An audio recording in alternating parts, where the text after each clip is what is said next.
সকালে আমি, আব্বু, আম্মু আর জান্নাত একসাথে নাস্তা করছি। ইমন, তোর আর কয়টা পরীক্ষা আছে রে? আর 2টা। কবে শেষ হবে? এখনো 3 দিন লাগবে, মাঝখানে একদিন বন্ধ আছে। পরীক্ষা শেষ হলে আমরা সবাই গ্রামের বাড়িতে যাব, ঠিক আছে? হঠাৎ গ্রামের বাড়ি? কি জন্য? কেন, গ্রামের বাড়ি কি আমাদের বাড়ি না? আর আমাদের বাড়িতে গেলে কি হবে তোর? না, হঠাৎ করে গ্রামের বাড়িতে যেতে চাচ্ছ তাই বললাম আর কি। তোর বিয়ে তো, তাই আমরা গ্রামের বাড়িতে যাচ্ছি। আমার বিয়ে মানে? আমার কি এখন বিয়ে করার বয়স হয়েছে? তোকে এত কিছু বুঝতে হবে না, তুই আগের ভালো মতো করে পরীক্ষা দিয়ে নে, তারপর সব দেখা যাবে। এখন বিয়ের কথা শুনলে কিভাবে ভালোভাবে পরীক্ষা দেবো বলো তো? তোমরা মেজাজটাই নষ্ট করে দিলে। ধ্যাত, আর খাবোই না। খাওয়া শেষ হয়ে গেছে, এখন বলছে আর খাবো না।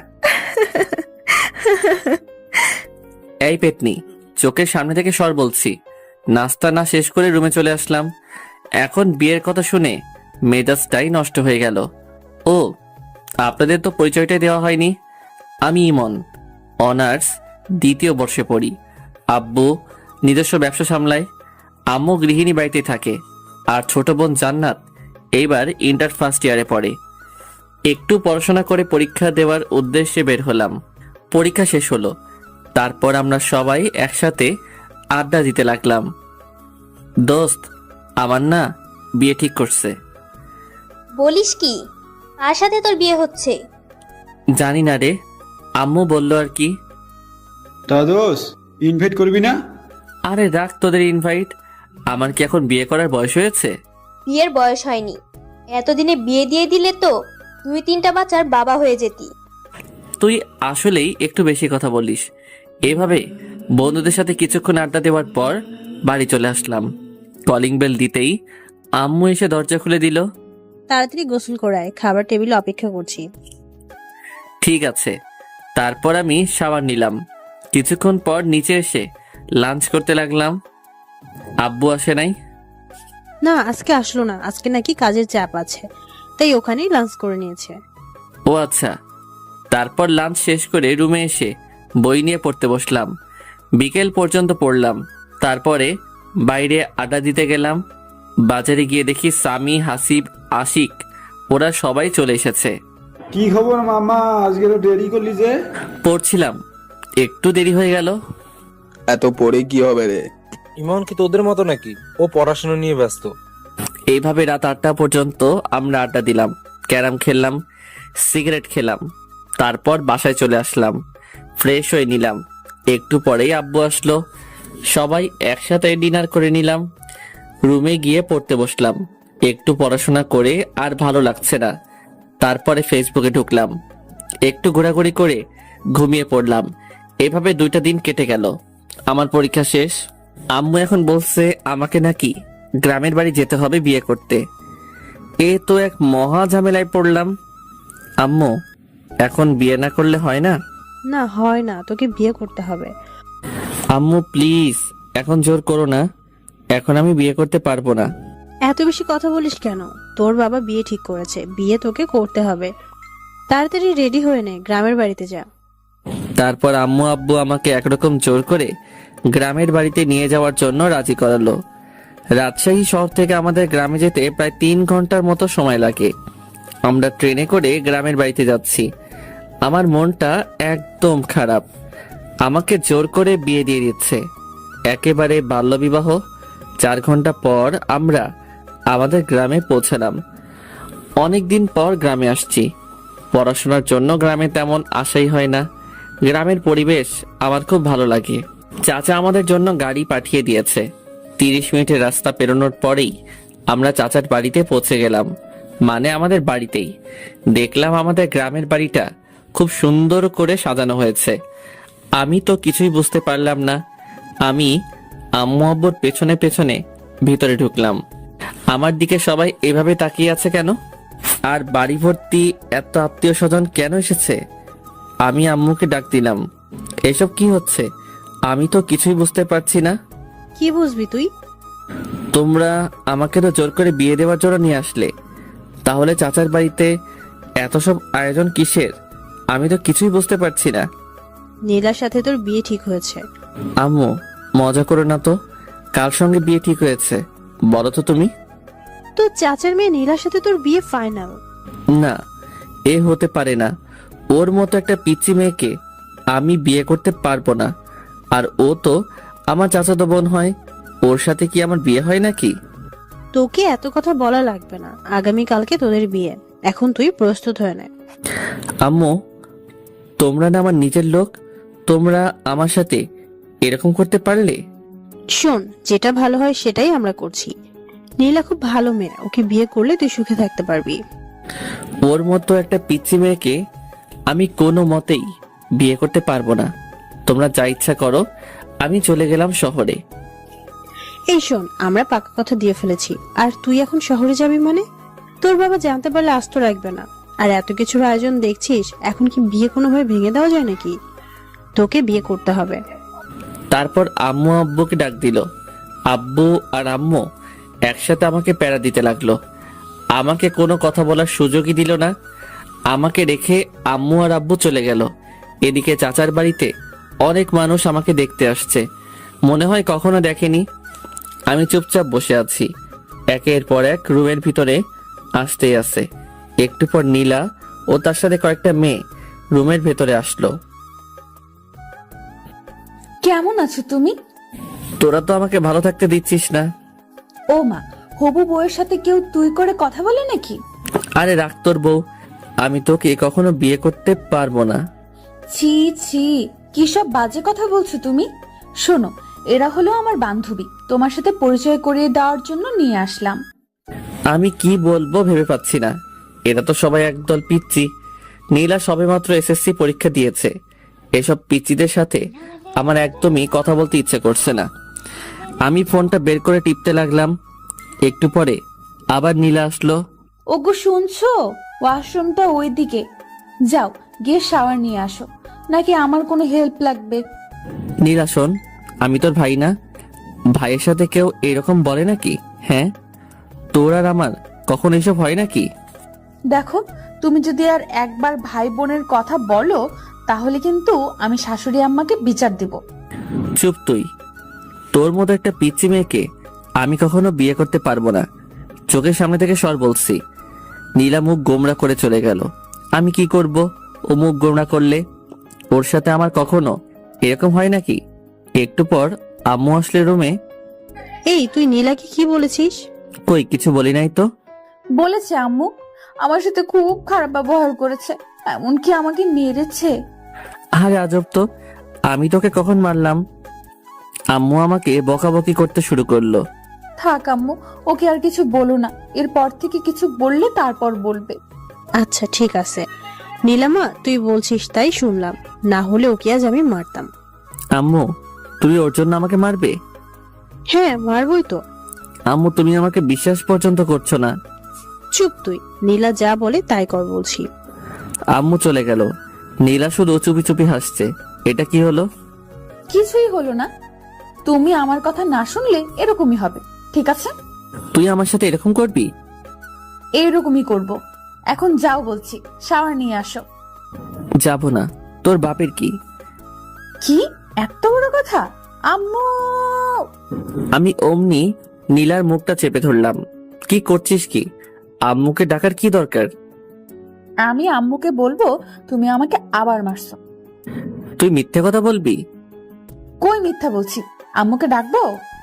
না থাক। ওকে যাও, শাওয়ার নিয়ে আসো। তোর কথা মতো নাকি? আবার থামো, দেখাচ্ছি মজা। এই বলে নীলা আমাকে ঠেলতে ঠেলতে ওয়াশরুমের মধ্যে নিয়ে গেল। ওয়াশরুমের ভিতরে গিয়ে দরজা বন্ধ করে দিল। এই এই এই, এটা কি করছিস তুই? বেশি কথা বলো না, চুপচাপ শাওয়ারের নিচে গিয়ে দাঁড়াও। কি? আমি তোর সামনে গোসল করব? যা বলছি তুই এখান থেকে। এই যে মিস্টার, চোখ নামিয়ে কথা বলো, নয়তো আমি কিন্তু চিৎকার করব। চিৎকার করবি মানে? চিৎকার করব, আর সবাইকে বলবো তুমি আমাকে ওয়াশরুমে নিয়ে এসে দরজা বন্ধ করে দিয়েছো। এই না না, এমন করিস না, আমার লক্ষ্মী বোন। কি? তুমি আবার আমাকে বোন বলছো? দাঁড়াও দেখাচ্ছি।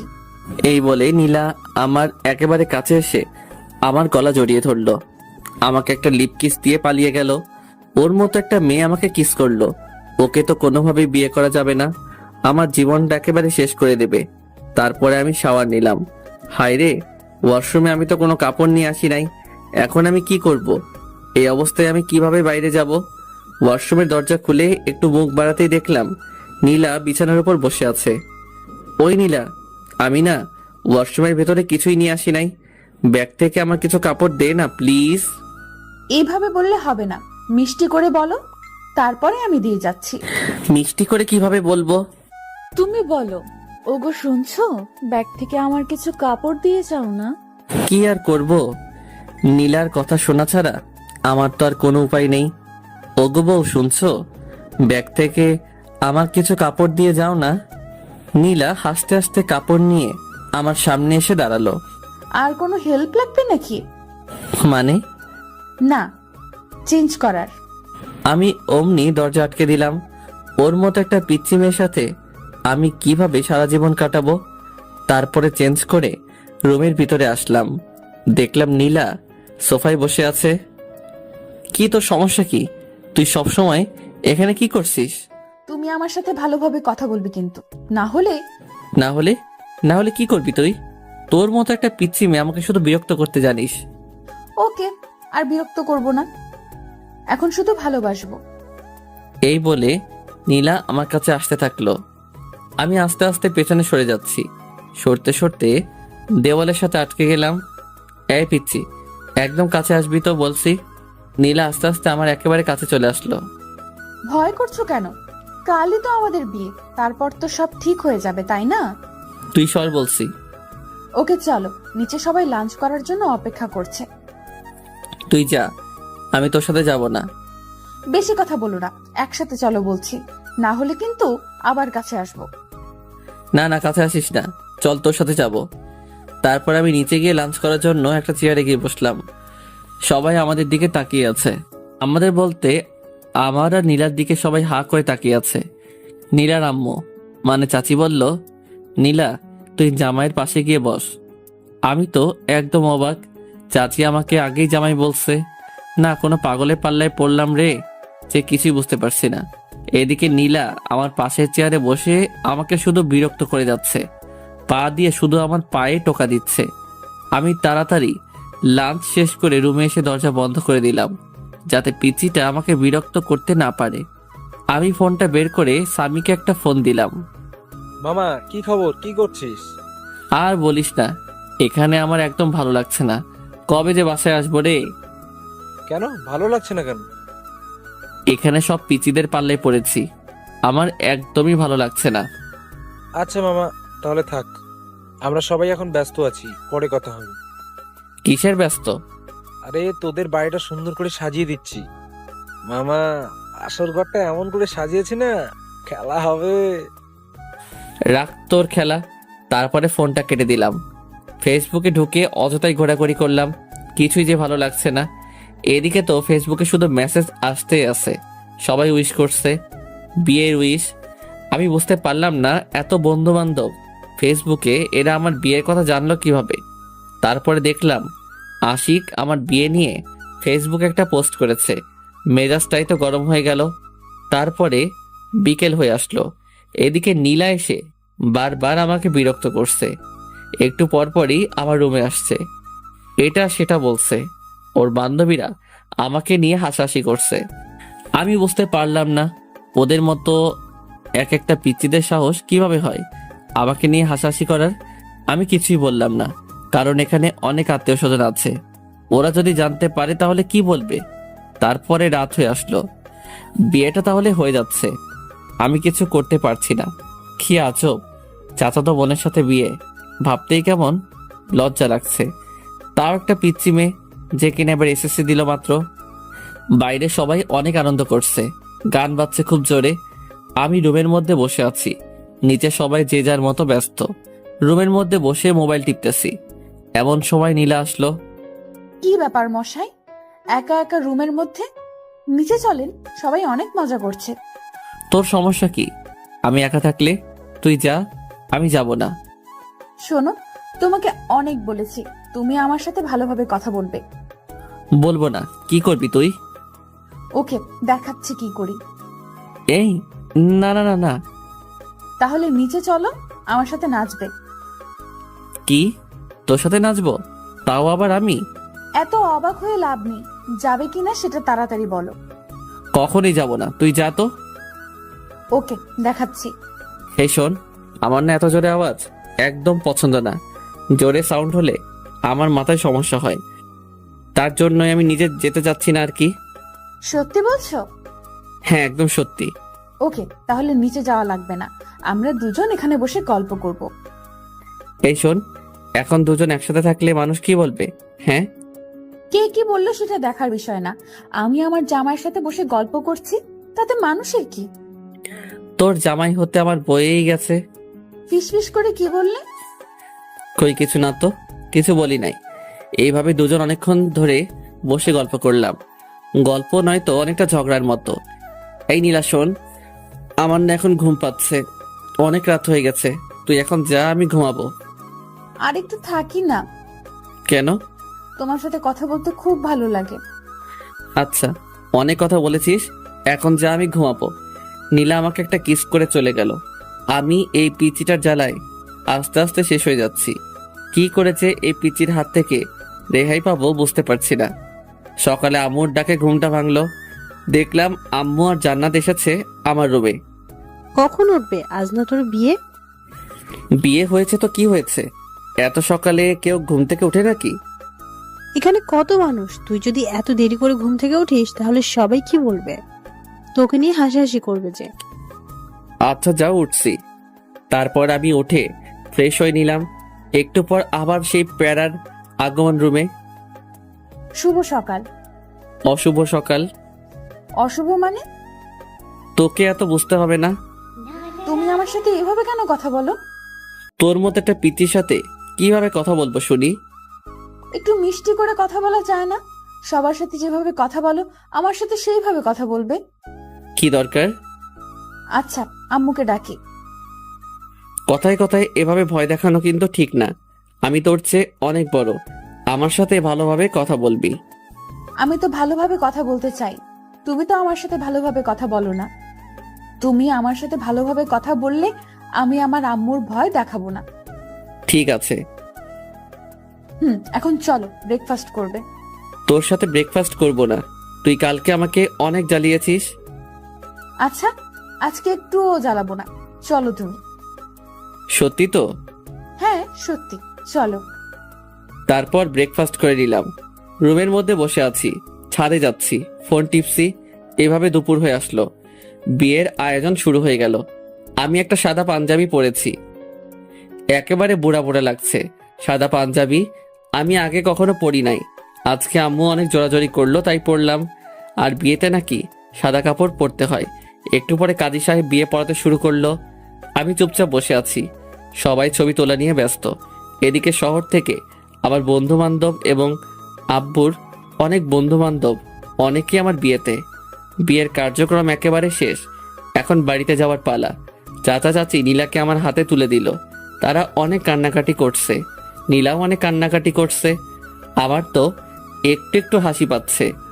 যাই হোক, চুপচাপ দাঁড়িয়ে থাকলাম। একটু পর আমরা আমাদের বাড়িতে যাওয়ার জন্য রওনা দিলাম। অনেক দূরের রাস্তা, যেতে যেতে প্রায় সন্ধ্যা পেরিয়ে যাবে।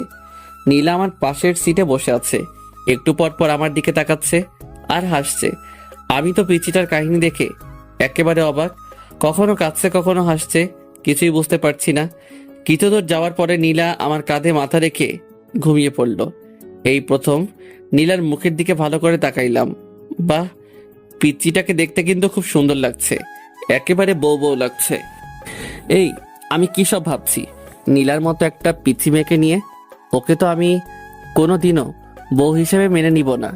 আমি কি সব আজে বাজে চিন্তা করছি। এইভাবে নানান কথা ভাবতে ভাবতে সন্ধ্যায় বাড়িতে পৌঁছে গেলাম। গাড়ি থেকে নামতেই আমি রীতিমতো অবাক। ওয়াও, আমাদের বাড়িটাকে দেখতে কি সুন্দর লাগছে, কি সুন্দরভাবে লাইটিং করা হয়েছে। বাড়িটার সৌন্দর্য দেখে আমি মুগ্ধ হয়ে যাচ্ছি। বাড়ি দেখতে দেখতেই ভেতরে চলে আসলাম। আমি আমার রুমে যাব, অমনি দেখলাম দরজায় একটা তালা ঝুলানো। তারপরে দেখলাম স্বামী, আশিক, হাসিব সবাই দরজার সামনে চলে আসলো। কি খবর? এই সন্ধ্যায় বাসর ঘরে যাওয়ার জন্য এত আগ্রহ? না, বাসর ঘরে যাব মানে? আমি তো আমার রুমে যাচ্ছিলাম।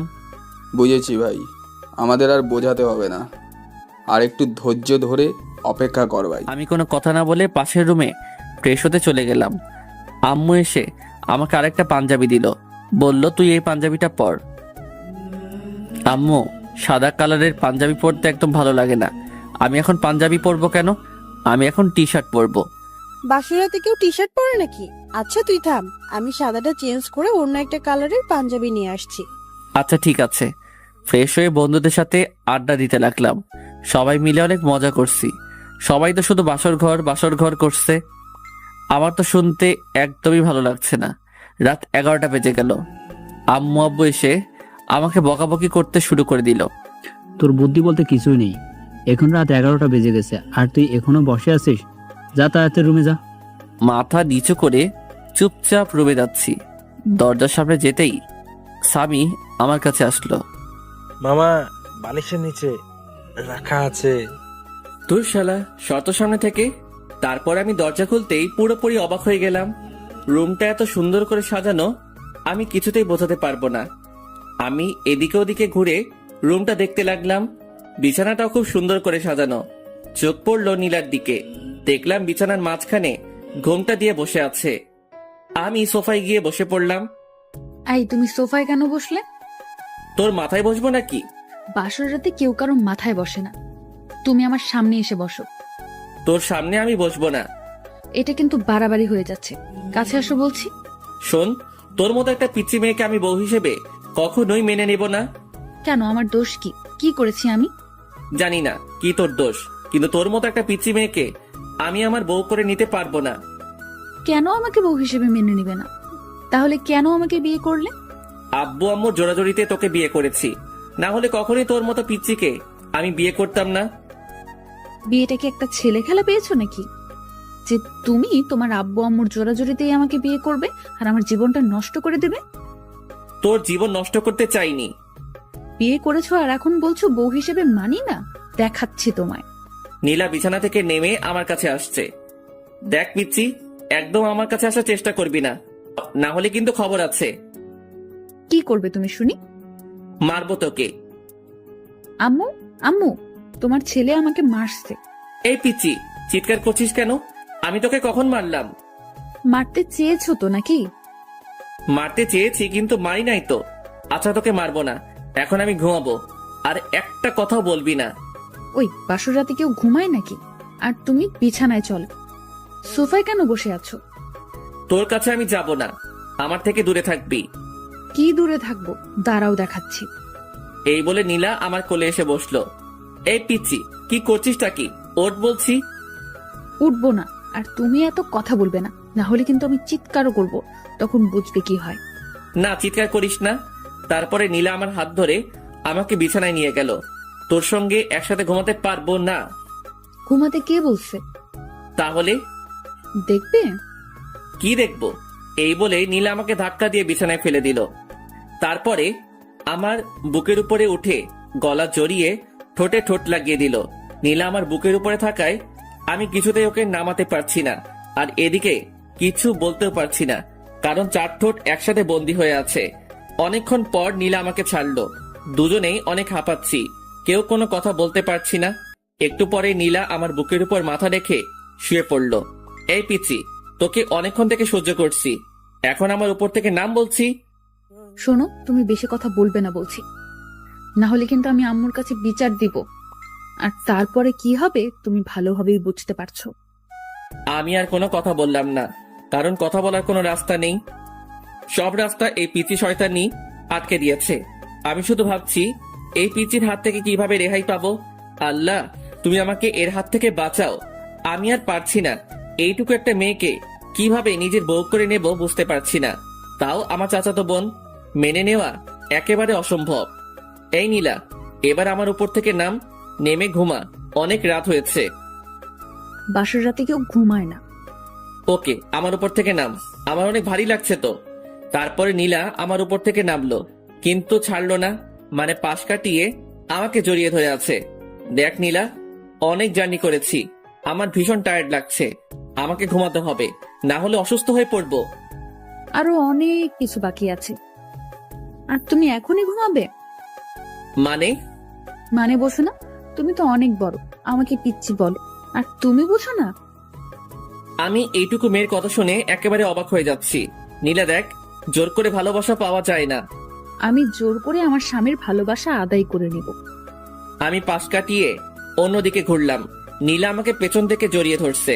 নীলা হয়তো আমার আদর পাওয়ার জন্য অপেক্ষা করছে, কিন্তু আমি এই পিচ্চি মেয়েটাকে কিছুতেই বউ হিসেবে মানতে পারছি না। নীলা নড়াচড়া করছে, আমি চুপচাপ শুয়ে আছি।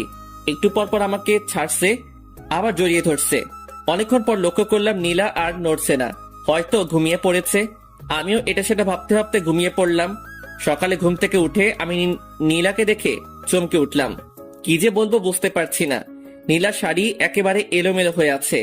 আমি তো প্রথমবার দেখে ভীষণ লজ্জা পেয়েছি। এইটুকু একটা পিচ্চি মেয়ে যে কিনা নিজের শাড়ি সামলাতে পারে না, সে আমাকে কিভাবে সামলাবে? আমি অন্যদিকে তাকিয়ে নীলার শাড়িটা ওর গায়ের উপর দিতেই ও আমার হাত চেপে ধরলো। আমি বুঝতে পারলাম ও মজা করছে, মানে জেগে আছে। হাত ছাড় বলছি। চলো, তোমার জন্য অপেক্ষা করছিলাম। কোথায় যাব? গোসল করতে। আমি এত সকালে গোসল করি না। এখন থেকে প্রতিদিন সকালে গোসল করতে হবে। বললাম তো আমি সকালে গোসল করি না, তুই যা। এই, রাতে কি করলে ভুলে গেছো? এখন গোসল করবে না বললেই হবে? চলো বলছি। এই ওয়েট, রাতে কি করলাম মানে? তুই কি বলতে চাচ্ছিস? ওসব কথা আমি বলতে পারবো না, তুমি তাড়াতাড়ি গোসল করবে, চলো। এই বলে নীল আমাকে টানতে টানতে ওয়াশরুমের মধ্যে নিয়ে গেল। আমি তো একেবারে ভেবাচেকা খেয়ে গেলাম। নীলের সাথে এসব কি করলাম আমি, ভাবতে লজ্জা লাগছে। নীলা শাওয়ার ছেড়ে দিল, অমনি আমার ধ্যান ভেঙে গেল। এই কি করছিসটা কি? কেন, গোসল করছি। তাই বলে দুজন একসাথে? তুই বাইরে যা। এই শোনো, এখন থেকে দুইজন একসাথে গোসল করব, ঠিক আছে? না, একসাথে কখনোই গোসল করব না। তুই বের হয়ে যা বলতেছি। নীলা আমাকে জড়িয়ে ধরলো, দুজনেই কাক ভেজা হয়ে ভিজে গেছি। তারপরে নীলা আমাদের কাপড়গুলো ছাদে শুকাতে দিয়ে আসলো। আমি রুমের মধ্যে বসে আছি।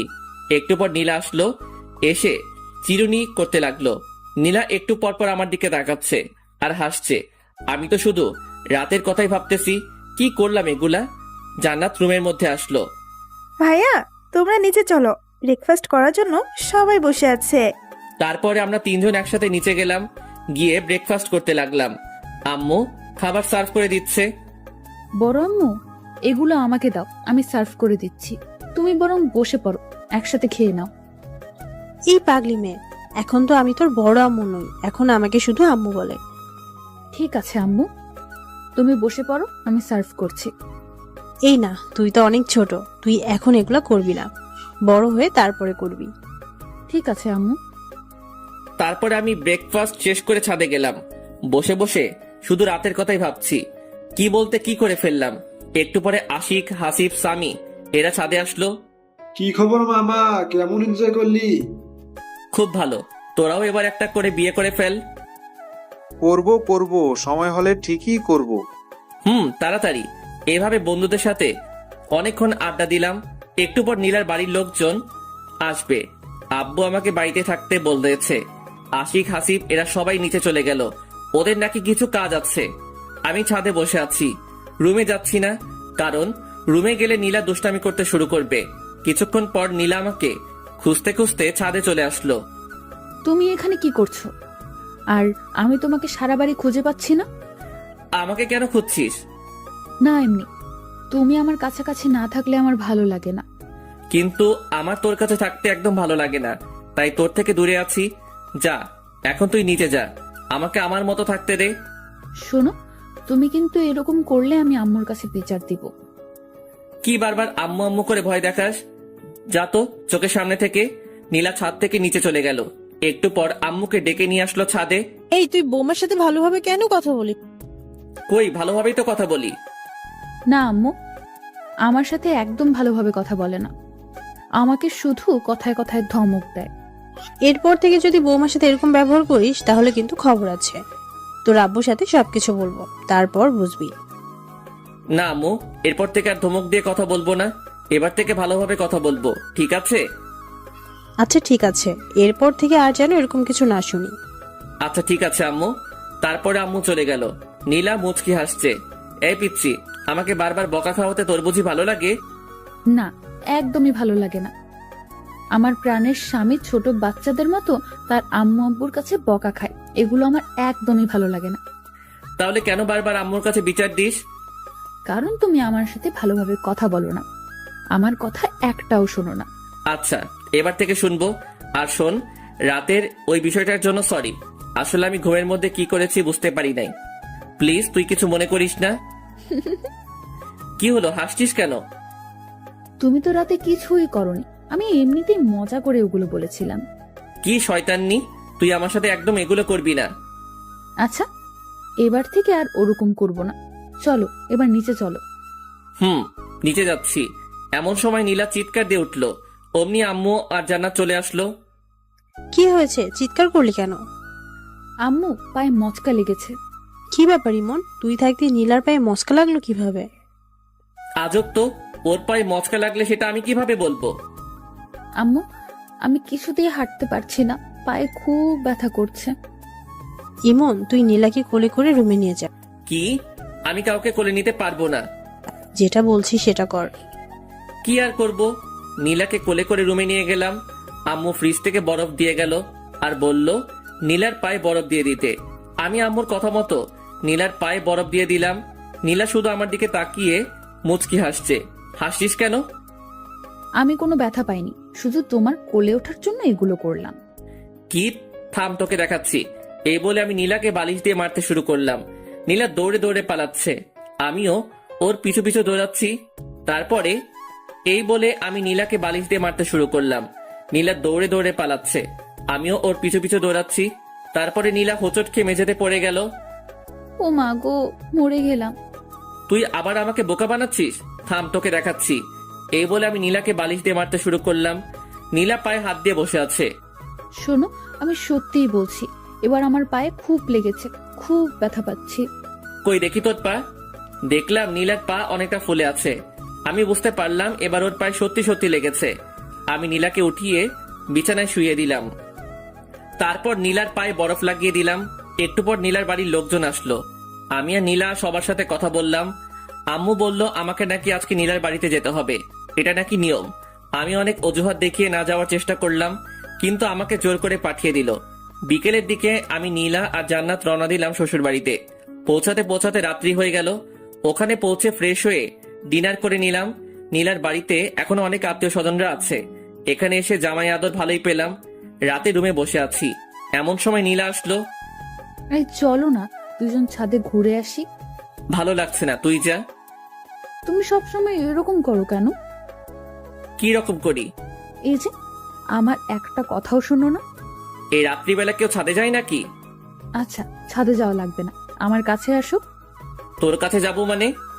আমার কাছে আসো, আমি তোমাকে আদর করব। এই আমি কি ছোট নাকি যে আমাকে আদর করা লাগবে? আর তোর আদর নেওয়ার ইচ্ছা আমার নেই। ইচ্ছা না থাকলেও নিতে হবে। তুমি আমার স্বামী, আমি সবকিছু করতে পারি। এই বলে নীলা আমার দিকে এগিয়ে আসতে লাগলো। আমি বসা থেকে উঠে দাঁড়ালাম আর আস্তে আস্তে পিছনে সরতে লাগলাম। নীলা আমার কাছে এসে আমাকে জড়িয়ে ধরলো। আমি নীলাকে ছাড়াতে পারছি না। ওর শরীরে হাত দিয়ে আমি ওকে ছাড়াবো কিভাবে? ওকে ছাড়তে বলবো এমন সময় নীলা আমার মুখ বন্ধ করে দিল। এখন শুধু শব্দ করতে পারছি, এর বেশি কিছু বলতে পারছি না। একটু পর নীলা ওর ঠোঁট সরিয়ে নিল আর আমার বুকে মাথা লুকালো। আমাকে খুব শক্ত করে জড়িয়ে ধরলো। তুই আমার ইচ্ছার বিরুদ্ধে এগুলো করতে পারিস না, আমি তোকে বউ হিসেবে মানি না। আস্তে আস্তে সব মেনে নেবে, এখন শুধু আমাকে সহ্য করো। আর বেশি কিছু করতেই পারবে না, আর এর বেশি কিছুই করতে পারবে না। জোর করে ভালোবাসা পাওয়া যায় না। আমি জোর করেই ভালোবাসা আদায় করে নেব। আমার ঘুম পাচ্ছে, আমাকে ছাড়। তুই আজ কোনো ঘুম হবে না, আজ সারা রাত শুধু রোম্যান্স হবে। তুই পিচ্ছি মেয়ে, তুই রোমান্সের কি বুঝিস? অনেক কিছুই বুঝি।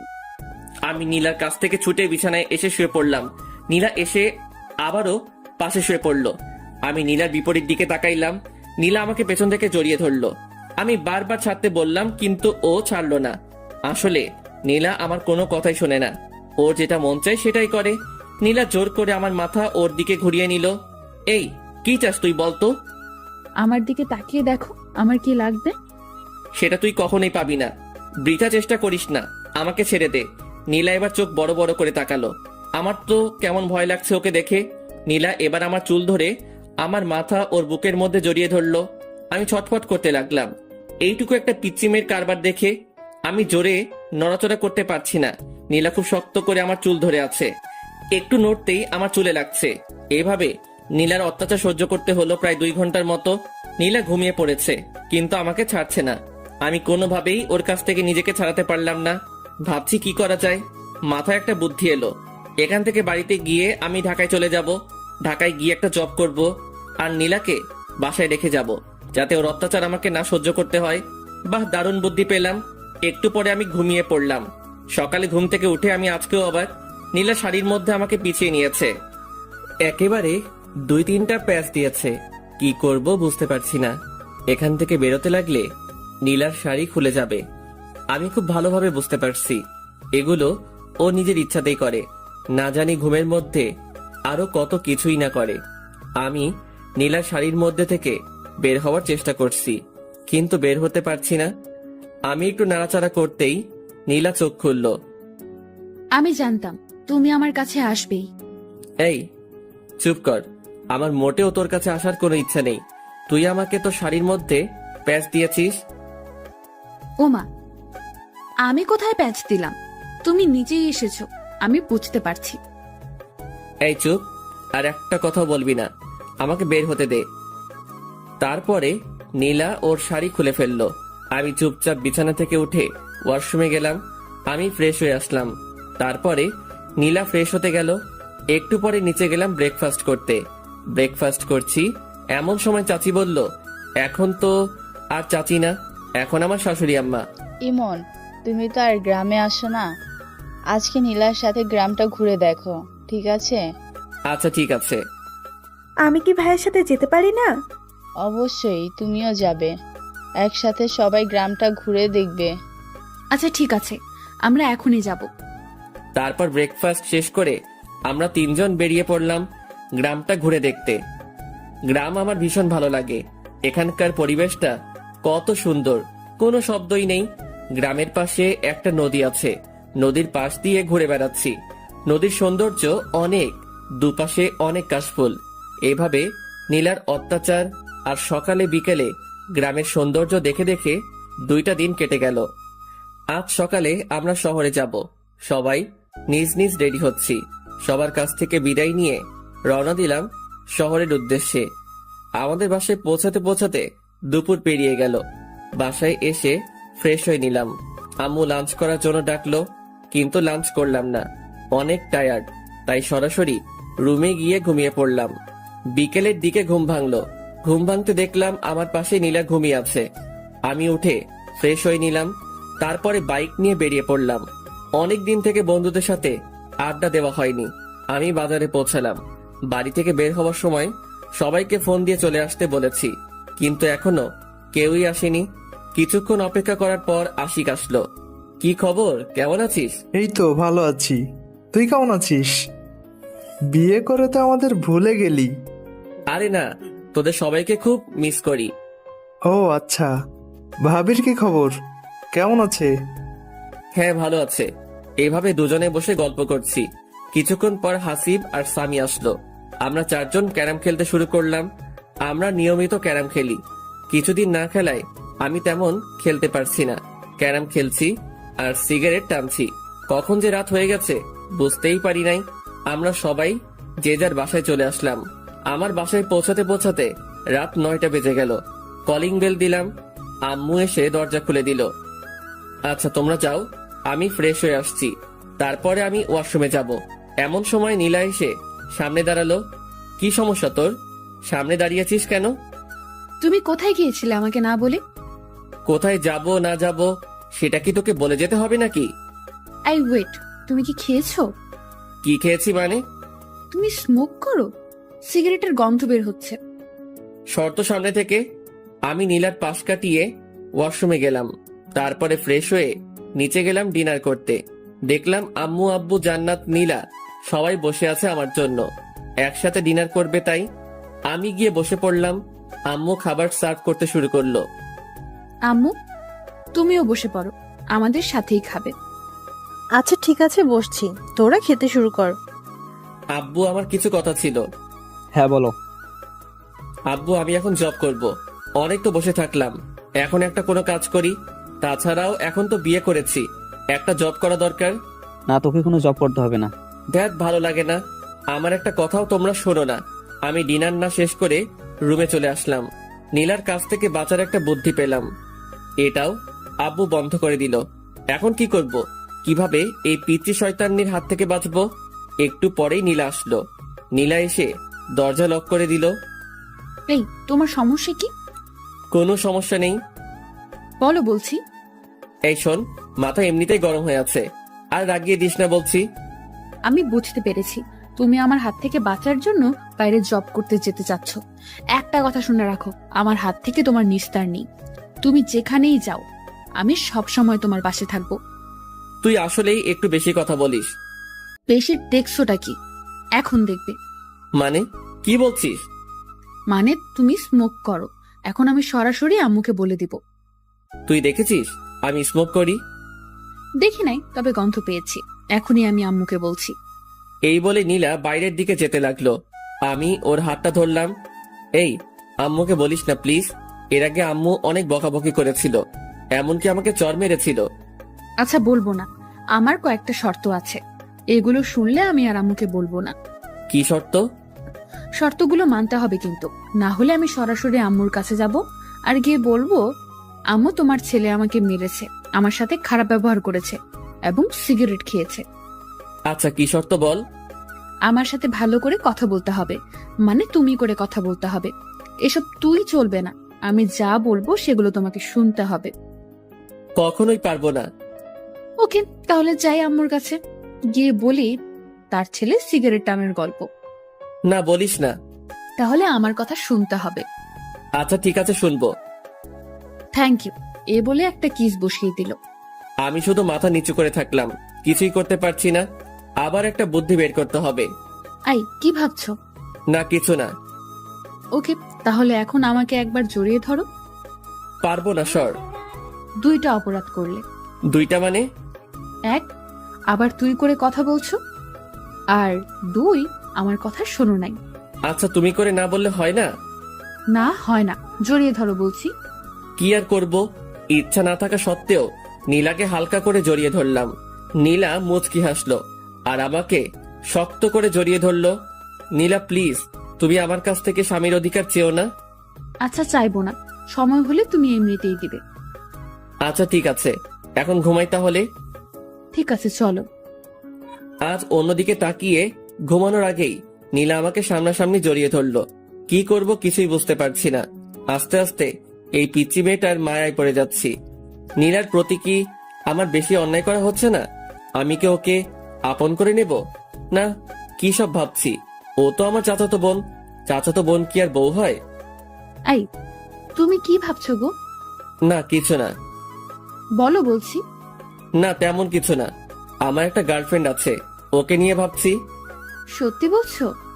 হ্যাঁ। তুমি না এখন বিয়ে করেছো? তোমার গার্লফ্রেন্ড থাক বা না থাক, সবকিছু ভুলে যাও। কখনোই পারবো না। এর জন্য তুমি আমাকে আপন করে নিচ্ছ না? হ্যাঁ, নীলা আমাকে ছেড়ে দিল, মনে হয় কষ্ট পেয়েছে। পাক, একটু একটু কষ্ট পেলে আমাকে ছেড়ে চলে যাবে, আর তখনই আমার শান্তি হবে। এই পিচির জ্বালা আমার একদম সহ্য হয় না। তারপরে এটা সেটা ভাবতে ভাবতে ঘুমিয়ে পড়লাম। সকালে ঘুম থেকে উঠে দেখি নীলা আমার পাশে নেই। আজ একটু অবাক হলাম। প্রতিদিন ঘুম থেকে উঠে পিচ্চি যেরকম জ্বালা সহ্য করি, আজকে বেঁচে গেলাম। ব্যাপারটা কি? দেখলাম পিচ্চি গোসল করে বেরিয়ে আসছে, ভেজা চুল নিয়ে। ঘুম থেকে উঠে পড়েছো, যাও গোসল করে আসো। আমার এত সকালে গোসল করতে ভালো লাগে না। দেখো, তুমি যদি সকালে গোসল না করো তাহলে আম্মু ভাববে আমাদের মধ্যে কোনো সম্পর্ক হয়নি, আর তখন তারা অনেক কষ্ট পাবে। তার চেয়ে বরং তুমি গোসল করে আসো। তুই এত কিছু বুঝিস কিভাবে? আবার তুই করে বলছো? ও সরি সরি, তুমি আসলে একটা পিচ্চি। তারপরে আমি ওয়াশরুমে গিয়ে শাওয়ার নিলাম। গোসল শেষ করে রুমে আসতে দেখলাম নীলা চিরুনি করছে। নিচে চলো, আম্মু খাওয়ার জন্য ডাকতে এসেছিল। চল। আই স্টপ, আমি তোর থেকে বয়সে ছোট হলে কি হবে? আমি তোর বড় ভাবি, তুই আমাকে রেসপেক্ট দিয়ে কথা বলবি। চলো। তারপর নিচে গিয়ে ব্রেকফাস্ট করতে শুরু করলাম। এমন তুই আজকে নীলিমাকে তোদের কলেজে ভর্তি করে দে, আমি প্রিন্সিপালের সাথে কথা বলছি। তাহলে ভালোই হবে, বাড়ি 3 জন একসাথে কলেজে যাবে। কিছুই বললাম না, কারণ আমি আব্বুর কথার উপর দিয়ে কিছু বলি না। ব্রেকফাস্ট শেষ করে রুমে গিয়ে ভার্সিটিতে যাওয়ার জন্য রেডি হলাম। নীলাও আসলো, রেডি হচ্ছে। ও আজকে কলেজে ভর্তি হবে। রাতে যে কথা বললাম, ওর তো মন খারাপ হয়েছিল। এখন কলেজে ভর্তি হওয়ার কথা শুনে একটু হাসি খুশি লাগছে। আমি বাইরে গিয়ে বাইক নিয়ে দাঁড়িয়ে আছি। এদিকে জান্নাতের আর নীলার আসার কোনো নামগন্ধই নেই। অনেকক্ষণ হয়ে গেল, এখনো আসছে না। আমি ওদেরকে ডাকতে গেলাম, যেতেই দেখি ওরা বেরিয়ে আসছে। এতক্ষণ সময় লাগে নাকি?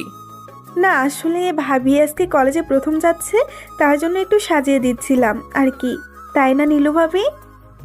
তোদের লেকচার বন্ধ করে বাইকে উঠবি নাকি আমি যাব? এই না, উঠছি। আগে নীলা উঠলো, তারপরে জান্নাত উঠলো। আমি বাইক স্টার্ট দিয়ে ভার্সিটির দিকে যেতে লাগলাম। কেমন লজ্জা লজ্জা লাগছে, নিজের বউকে নিয়ে ভার্সিটিতে যাচ্ছি, তাও আবার পিচ্ছি। কেমনটা লাগে? ভার্সিটিতে পৌঁছে বাইকটা পার্ক করে আমি নীলাকে নিয়ে প্রিন্সিপালের রুমের দিকে যাচ্ছি। সবাই আমাদের দিকে তাকিয়ে আছে। এই, সবাই আমাদের দিকে তাকিয়ে আছে কেন? তোর মতো একটা পিচ্ছি মেয়ে ভার্সিটিতে এসেছে, তাই সবাই তাকিয়ে আছে। নীলা কোনো কথা বলল না। আমি সরাসরি প্রিন্সিপালের রুমে গেলাম। আসসালামু আলাইকুম, আসতে পারি স্যার? ওয়ালাইকুম আসসালাম। আরে ইমন জি, এসো এসো, ভেতরে এসে বসো। জি ধন্যবাদ স্যার। তা হানিমুন বাদে এখনই ভার্সিটিতে আসতে হলো? আমি আর নীলা দুজনে মাথা নিচু করলাম। আমার মতো নীলাও হয়তো লজ্জা পেয়েছে। আরে লজ্জার কিছু নেই, বিয়ে করেছে তো কি হয়েছে, বিয়ে তো করতেই হবে তাই না? হ্যাঁ স্যার। এই যে ছাত্রের বউ ছাত্রী, নাম কি তোমার? নীলা। শুধু নীলা নাকি দুজনের মিল করে নীলা ইসলাম? নীলা মাথা নিচু করে মুচকি হাসলো। আচ্ছা ঠিক আছে, আর লজ্জা দিচ্ছি না, আমি সব ব্যবস্থা করে রেখেছি, তুমি শুধু এখানে একটা সাইন করো। নীলা সাইন করলো। নীলা শোনো, তোমার সিলেবাস দেখে তুমি ভার্সিটির লাইব্রেরি থেকে প্রয়োজনীয় বইগুলি সংগ্রহ করে নিও। ঠিক আছে স্যার। তারপর আমি আর নীলা প্রিন্সিপাল স্যারের রুম থেকে বেরিয়ে আসলাম। এই শোনো, আমাকে আমার ক্লাসটা দেখিয়ে দাও। ওইদিকে যা। ওইদিকে বললে হবে না, আমাকে পৌঁছে দিয়ে আসো। আমি নীলাকে ওর ক্লাসরুমের দিকে এগিয়ে দিলাম।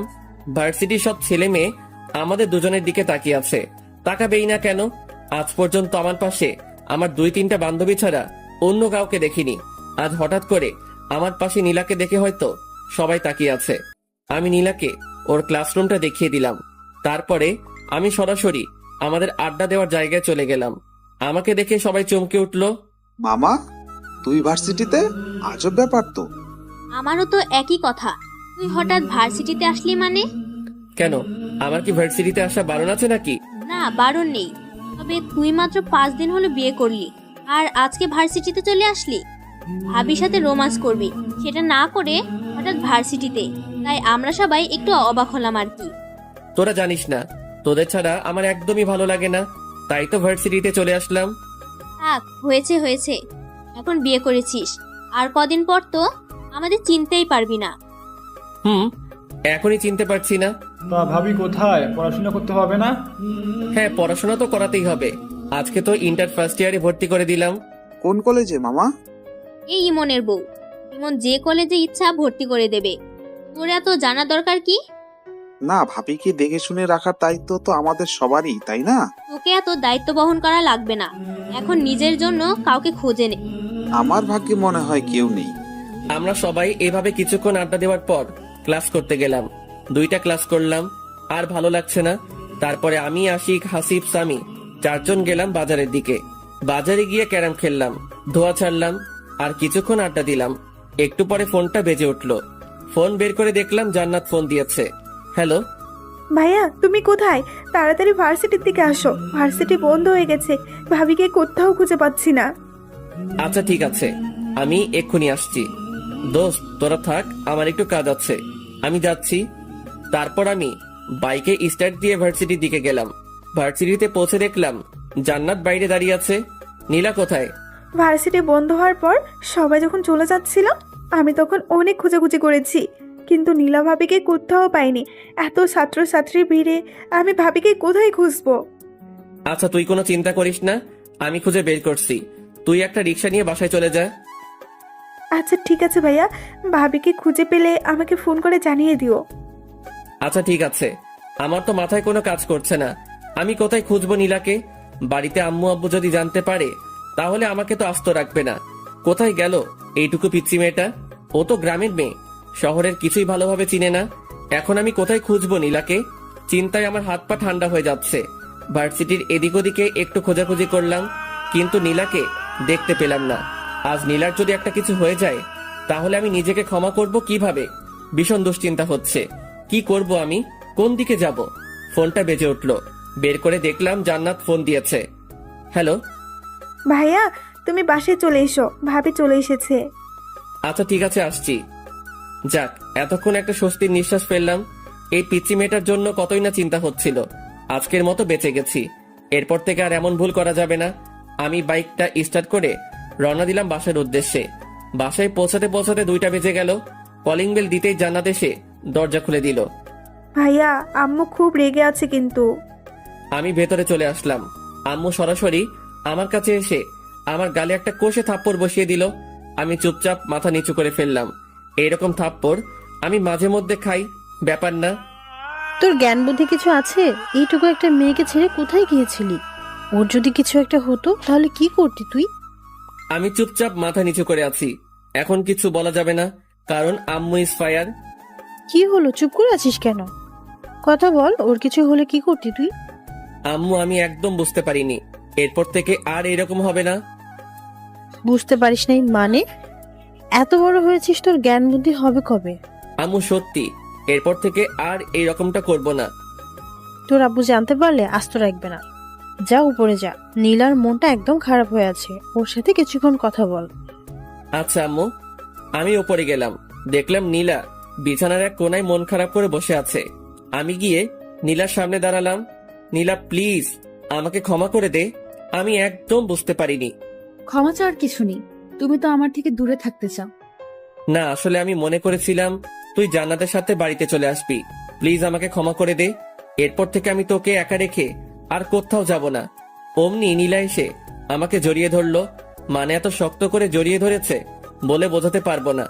মনে হচ্ছে কোনো ওয়ালের চিপায় আটকে পড়েছি। তারপরে নীলা আমাকে ঠেলতে ঠেলতে ওয়াশরুমের মধ্যে নিয়ে গেল। আমার কারো সাথে গোসল করতে ভালো লাগে না। কারোর সাথে লাগুক বা না লাগুক, আমার সাথে লাগবে। তারপরে নীলা শাওয়ার ছেড়ে দিল। আমি আর নীলা একসাথে গোসল করছি। আমি ভালো লাগিয়ে দিচ্ছি। একবার যদি তোমার আর আমার মধ্যে স্বামী স্ত্রীর সম্পর্কটা গড়ে ওঠে, তারপর তুমি তোমার সব গার্লফ্রেন্ডকে ভুলে যাবে। এই, আমার তো কোনো গার্লফ্রেন্ড নেই। তাহলে সেদিন যে বললে আছে? এমনিতেই বলেছি। মিথ্যুক একটা। আচ্ছা ঠিক আছে, ভেজা কাপড় চেঞ্জ করো। মানে কি বলছিস? কি বলছি বুঝতে পারছো না? চেঞ্জ করো তাড়াতাড়ি। তোর সামনে? হ্যাঁ, আমার সামনে চেঞ্জ করতে হবে। মরে গেলেও পারবো না। দেখাচ্ছি তোমায়। এই একদম না, একদম আমার কাছে আসবি না বলছি। আমি নীলাকে জোর করে ঠেলতে ঠেলতে ওয়াশরুমের বাইরে বের করে দিলাম। তারপর আমি চেঞ্জ করে নীলাকে বললাম ভিতরে গিয়ে চেঞ্জ করে আয়। ভেতরে যাব না, এখানেই চেঞ্জ করব। তোর লজ্জা শরম বলতে কিছু নেই? তোমার সামনে আবার কিসের লজ্জা শুনি? শুধু আমার সামনে না, তোর কারো সামনে লজ্জা নেই, আমি বুঝতে পেরেছি। আচ্ছা, লজ্জা যখন নেই তাহলে দেখো।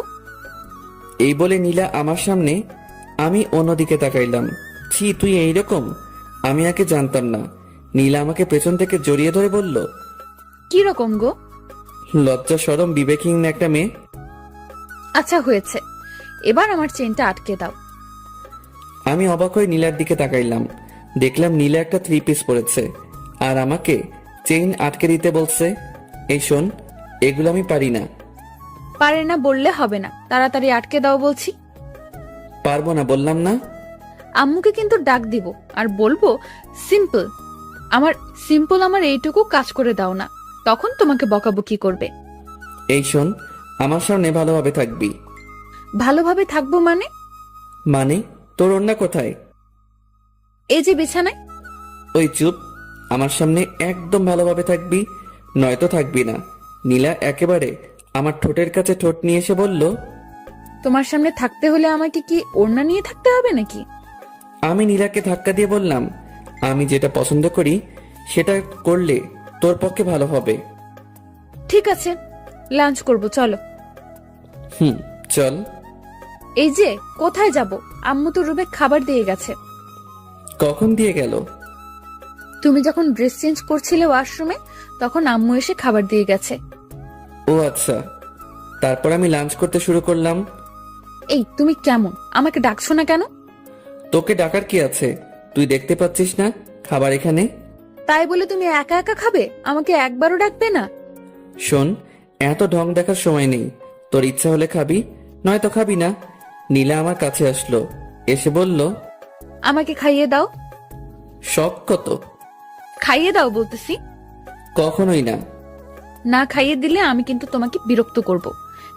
বিরক্ত করি মানে? দেখবে। আমি কোনো কথা বললাম না, চুপচাপ খেয়ে যাচ্ছি। নীলা এসে আমার কোলের উপর বসলো। এই, কি হচ্ছেটা কি? নাম বলছি। বললাম তো, খাইয়ে না দিলে বিরক্ত করব। আমি কখনোই তোকে খাইয়ে দেব না, নাম বলছি। না খাইয়ে দিলে আমিও নামবো না। শেষবারের মতো বলছি, নাম বলছি, না হলে কিন্তু ফেলে দেব। ফেলে দিলে তো আম্মু আছে, আম্মুকে ডাকবো। তারপর কি হবে বুঝতেই পারছো। কি করব? এমন দুষ্টু মেয়ে আমি কখনো দেখিনি। আচ্ছা ঠিক আছে, নাম, আমি খাইয়ে দিচ্ছি। প্রথমেই খাইয়ে দিতে বললাম, দিলে না। এখন আমিও নামবো না। যত তাড়াতাড়ি খাইয়ে দিবে তত তাড়াতাড়ি নামবো, আর না হলে দিও না। আমার তো থাকতে ভালোই লাগছে। আর কি করব? নীলাকে খাইয়ে দিতে শুরু করলাম। না খাইয়ে দিলে তো আর নামবে না। আমি নীলাকে খাইয়ে দিচ্ছি, আর নীলা শুধু বারবার আমার হাতে কামড় দিচ্ছে। আমি চুপচাপ সব সহ্য করছি। তাড়াতাড়ি খাইয়ে না দিলে আমার কোল থেকে নামবে না। আচ্ছা, আমার খাওয়া শেষ, এবার তুমি খাও। আমি হাত ধুয়ে নিচ্ছি। এই, তুমি শেষ করলে কেন? খাও বলছি। শোন, এত অত্যাচার রিমান্ডের আসামিকেও করে না, আর আমার খাবার ইচ্ছা শেষ। তুমি এমন বলো না, আমি তোমাকে আর জ্বালাবো না। প্লিজ তুমি খেয়ে নাও। কোথা শেষ বললাম না? আচ্ছা, আমি তোমাকে খাইয়ে দিচ্ছি। কোনো দরকার নেই। আমি চুপচাপ বিছানায় গিয়ে শুয়ে পড়লাম। আমার কথা শুনলে না তো? আচ্ছা, দেখাচ্ছি। আগে প্লেটগুলো পরিষ্কার করে আসি। একটু একটু ঘুম পাচ্ছে, ঘুমিয়ে পড়বো। এই মুহূর্তেই আবার রিমান্ড শুরু। মানে নীলা এসে খুব জোরে দরজা আটকে দিল। এই, এত শব্দ করছিস কেন? আর দরজা আটকে দিলি কেন? আমি কখনো দরজা আটকে দেই না। এখন আমি এসেছি, এখন থেকে দরজা আটকে দিতে হবে। আটকে দিতে হবে মানে? না মানে, এখন তো আমরা রোম্যান্স করব। যদি কেউ রুমের মধ্যে চলে আসে, তাই আটকে দিলাম। শোন, এখন আমি ঘুমাবো, একদম আমাকে বিরক্ত করবি না। বিরক্তি দেখছোটা কি? তুমি তো আমার একটা কথাও শুনো না। এখন তোমাকে দেখাচ্ছি। এই বলে নীলা আমার পেটের উপর উঠে বসলো। দেখ পিচ্ছি, আমাকে বিরক্ত করিস না। আমি না তোমার বউ? আমি ছাড়া তোমাকে কে বিরক্ত করবে, আদর করবে শুনি? লাগবে না তোর কোনো আদর। দেখো, তুমি কি চাও আমি আম্মুকে সব বলে দেই? বলে দেই মানে? এই যে আমাদের মধ্যে কোনো সম্পর্ক গড়ে ওঠেনি, এগুলো আম্মুকে বলে দেই। আমি কোনো কথা বললাম না। দেখো, আমি তোমার ভালোবাসা পাওয়ার চেষ্টা করছি। এমন কিছু করো না যাতে জোর করে সবকিছু আদায় করতে হয়, ঠিক আছে? অন্যদিকে তাকিয়ে শুয়ে রইলাম। নীলা আমার উপর শুয়ে পড়লো। তারপরে শুরু করলো পিচ্চির অত্যাচার। মানে গলায় গালে কিস করতে শুরু করলো, আবার পুরুষত্ব জেগে উঠতে শুরু করলো। আমি অনেক কষ্টে নিজেকে কন্ট্রোল করছি। তারপরে নীলা যা করলো সেটার জন্য মোটেও প্রস্তুত ছিলাম না। নীলাও ড্রেস খুলে ফেলেছে। আমি ধাক্কা দিয়ে নীলাকে আমার উপর থেকে সরিয়ে দিলাম। কি হচ্ছেটা কি এগুলো? না মানে, আমার খুব গরম লাগছে। গরম লাগছে ঠিক আছে, তাই বলে এগুলো কেমন অসভ্যতা? নীলা আমার কোনো কথা শুনছে না। আমি ওর গালে একটা চর বসিয়ে দিলাম।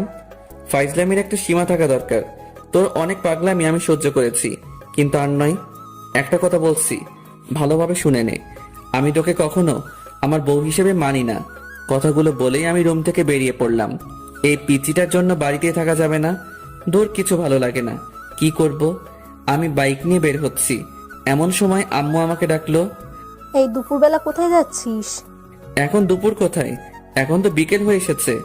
তুই তো এত তাড়াতাড়ি বের হোস না, আজ হঠাৎ এত তাড়াতাড়ি বের হচ্ছিস যে?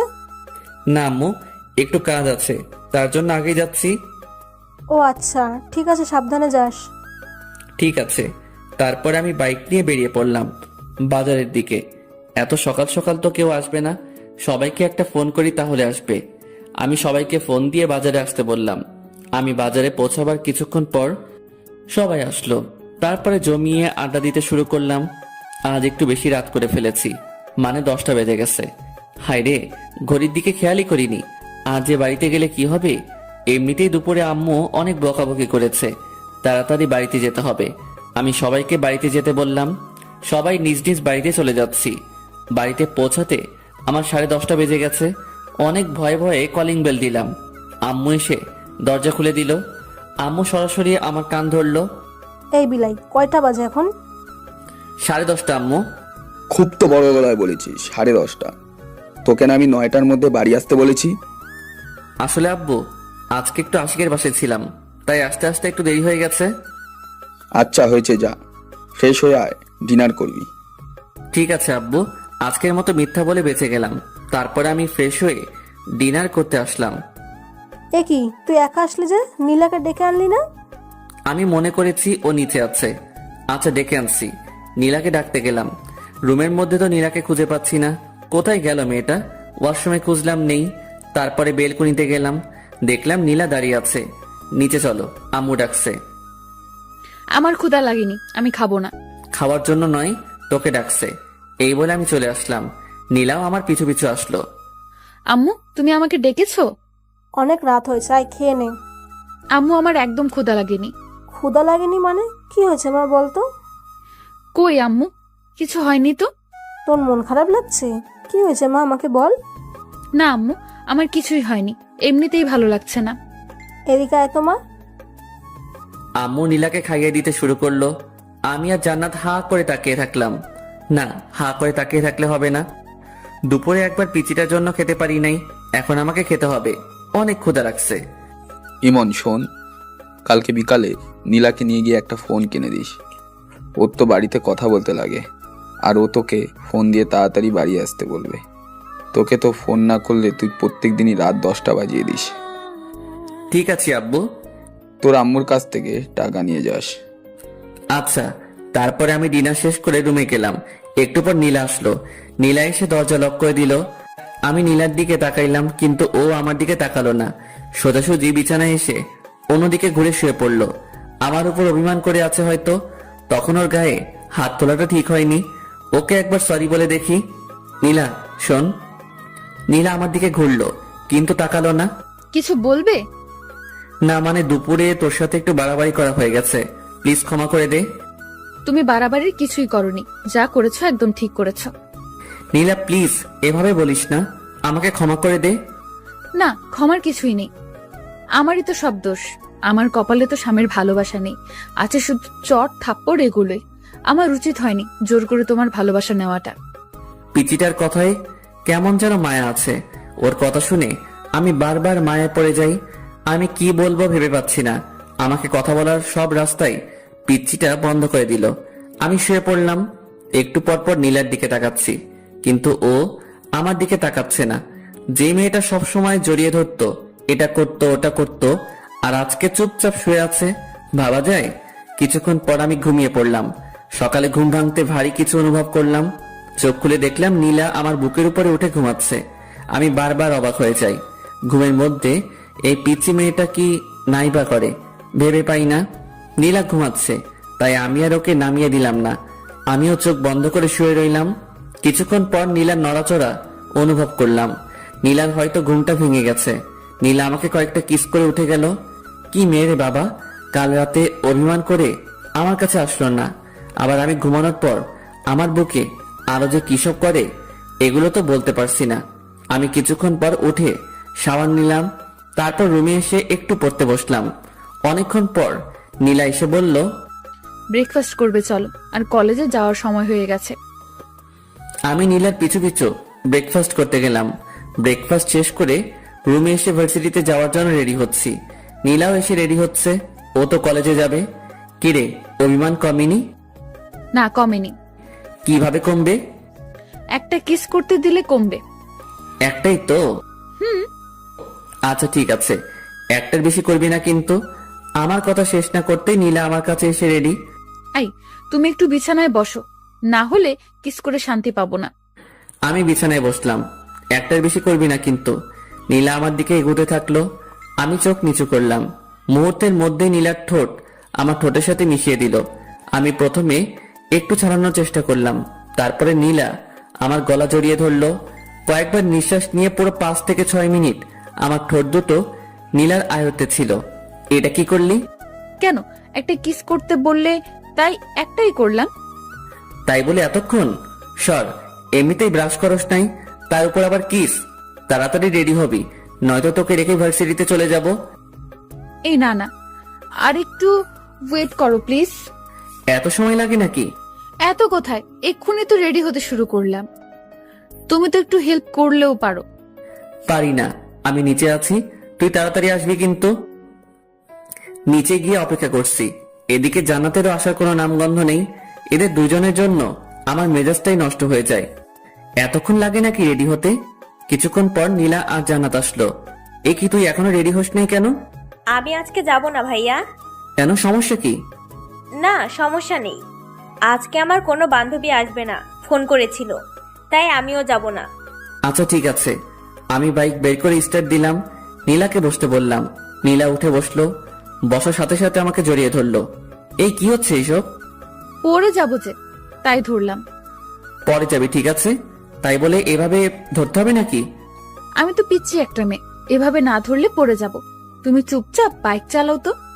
তারপরে আমরা দুজন ভার্সিটিতে যেতে লাগলাম। রাস্তার সব মানুষজন আমাদের দিকে তাকাচ্ছে। আমি বাইক থামিয়ে হেলমেট পরলাম, তারপরে আবার যেতে শুরু করলাম। এই, হঠাৎ হেলমেট পরলে যে? তুই যেভাবে জড়িয়ে রয়েছিস, মান সম্মান তো আর রাখবি না, তাই হেলমেট পরলাম, যাতে কেউ চিনতে না পারে। আমি আমার স্বামীকে জড়িয়ে ধরেছি, তাতে মানুষের কি? আমি কোনো কথা বললাম না, সোজাসুজি ভার্সিটির দিকে যেতে থাকলাম। আর এদিকে নীলা একটার পর একটা বকবক করেই যাচ্ছে। কিছুক্ষণ পর আমরা ভার্সিটিতে পৌঁছালাম। বাইক পার্ক করতে সবাই আমার দিকে অবাক দৃষ্টিতে তাকিয়ে আছে। পাশে সামি, আশিক, হাসিব, নাদিয়া, মিম, এরা সবাই ছিল। আমাদের দুজনকে দেখে ওরা একেবারে আমাদের কাছে চলে আসলো। মামা, একেবারে হিরো হিরোইনরা যেভাবে আসে ঠিক সেইভাবেই যে আসছিস ভার্সিটিতে। তাই নাকি? হিরো হিরোইন বানিয়ে দিলি? কেমন আছেন ভাবি? আলহামদুলিল্লাহ ভালো, আপনি? আমাদের আর ভালো থাকা। কেন ভাইয়া, কি হয়েছে? তুমি অত বুঝবে না, বড় হও। ও আচ্ছা। তুই এখন ক্লাসে যা। ওমা, তুই তো তোর বউয়ের সাথে তুই করে কথা বলিস, এটা কেমন অভ্যাস? তোকে এত বুঝতে হবে না, ও একটা পিচ্ছি। ওকে আমি যা বলবো ওকে তাই শুনতে হবে। এদিকে নীলা আমাকে আম্মুর ভয় দেখায়, আমাকেই ওর সব কথা শুনতে হয়। তাই বলে তুই তোর বউয়ের সাথে এইভাবে কথা বলতে পারিস না? চুপ থাক তুই। এই চল, প্রথম ক্লাস মিস করা যাবে না, প্রথমবার ক্লাস করছি, চল সবাই। আচ্ছা ঠিক আছে চল। তারপর আমরা সবাই ক্লাস করতে গেলাম। নীলাও গেল ক্লাস করতে। আমরা দুইটা ক্লাস করে বাইরে এসে আড্ডা দিচ্ছি, আর নীলা ওদিকে ক্লাস করেই যাচ্ছে। চল বাজারের দিকে যাই, সিগারেট না খেয়ে মাথাটা কেমন চক্কর দিচ্ছে। তোরা না কোনো দিনও ভালো হবি না, বুঝলি? এই, আমি ভালো হয়ে গেছি। তুই ভালো হবি এটাও আমাকে বিশ্বাস করতে হবে। বিশ্বাস অবিশ্বাস তোর কাছে। আমি তো বাজারে যাব না, আর সিগারেটও খাবো না। হতেই পারে বিয়ের পরে তুই সিগারেট খাওয়া ছেড়েই দিতে পারিস, বউয়ের শাসন বলে কথা না রে। বউয়ের শাসন মানে? ওর মতো একটা পিচ্চি মেয়ে আমাকে শাসন করবে? তুই এটা কিভাবে বলতে পারলি? না, হঠাৎ সিগারেট খাওয়া ছেড়ে দিলি তো, তাই আর বললাম। ওই, তুই না কাল রাতে আমাদের সাথে সিগারেট খাইলি? শালা দিলি তো সব শেষ করে। আমি এদেরকে কোন রকম বিশ্বাস করাচ্ছি যে আমি আর খাই না, আর তুই জল ঢেলে দিলি। আমি জানতাম ইমন কোনোদিনও সিগারেট খাওয়া ছাড়বে না, তাই কোনোদিনও ভালোও হবি না তুই, কুত্তা একটা। কি? আমাকে কুত্তা বললি? থাম, তোকে দেখাচ্ছি। এই বলে আমি নাদিয়াকে মারতে শুরু করলাম। ওর নরম গালে আস্তে আস্তে চর বসাতে ভালোই লাগে। দিলি তো মেকআপটা নষ্ট করে, যা সর এখান থেকে। আচ্ছা, তোর 2-3 ইঞ্চি মেকআপ আমি ঠিক করে দিচ্ছি, ওয়েট। আমি হাত দিয়ে ঘষে নাদিয়ার মুখ একেবারে এলোমেলো করে দিলাম। একটু সাইডে লক্ষ্য করলাম, দেখলাম নীলা চোখ বড় বড় করে দাঁড়িয়ে আছে। কি রে, তোর ক্লাস শেষ? বাড়িতে চলো। আচ্ছা ঠিক আছে চল। তারপরে আমরা সবাই নিজ নিজ বাড়িতে যেতে লাগলাম। নীলা দেখছি এবার আমাকে একটুও টাচ করছে না। আবার কি হলো?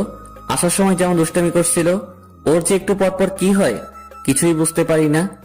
যাই হোক, বাড়ির দিকে যাই। কিছুক্ষণ পর আমরা বাড়িতে পৌঁছলাম।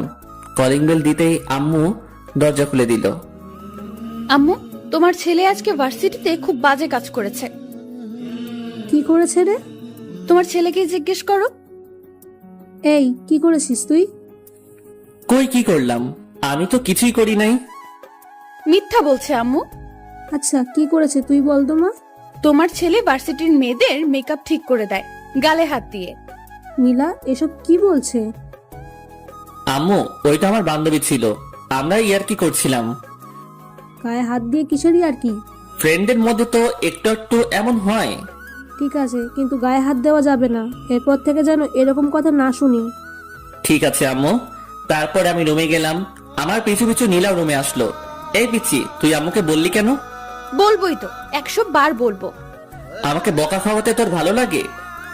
না, লাগে না। কিন্তু তুমি অন্য মেয়েদের গালে কেন হাত দিবে? ওটা তো আমার ফ্রেন্ড ছিল, ওর সাথে আমি মজা করছিলাম।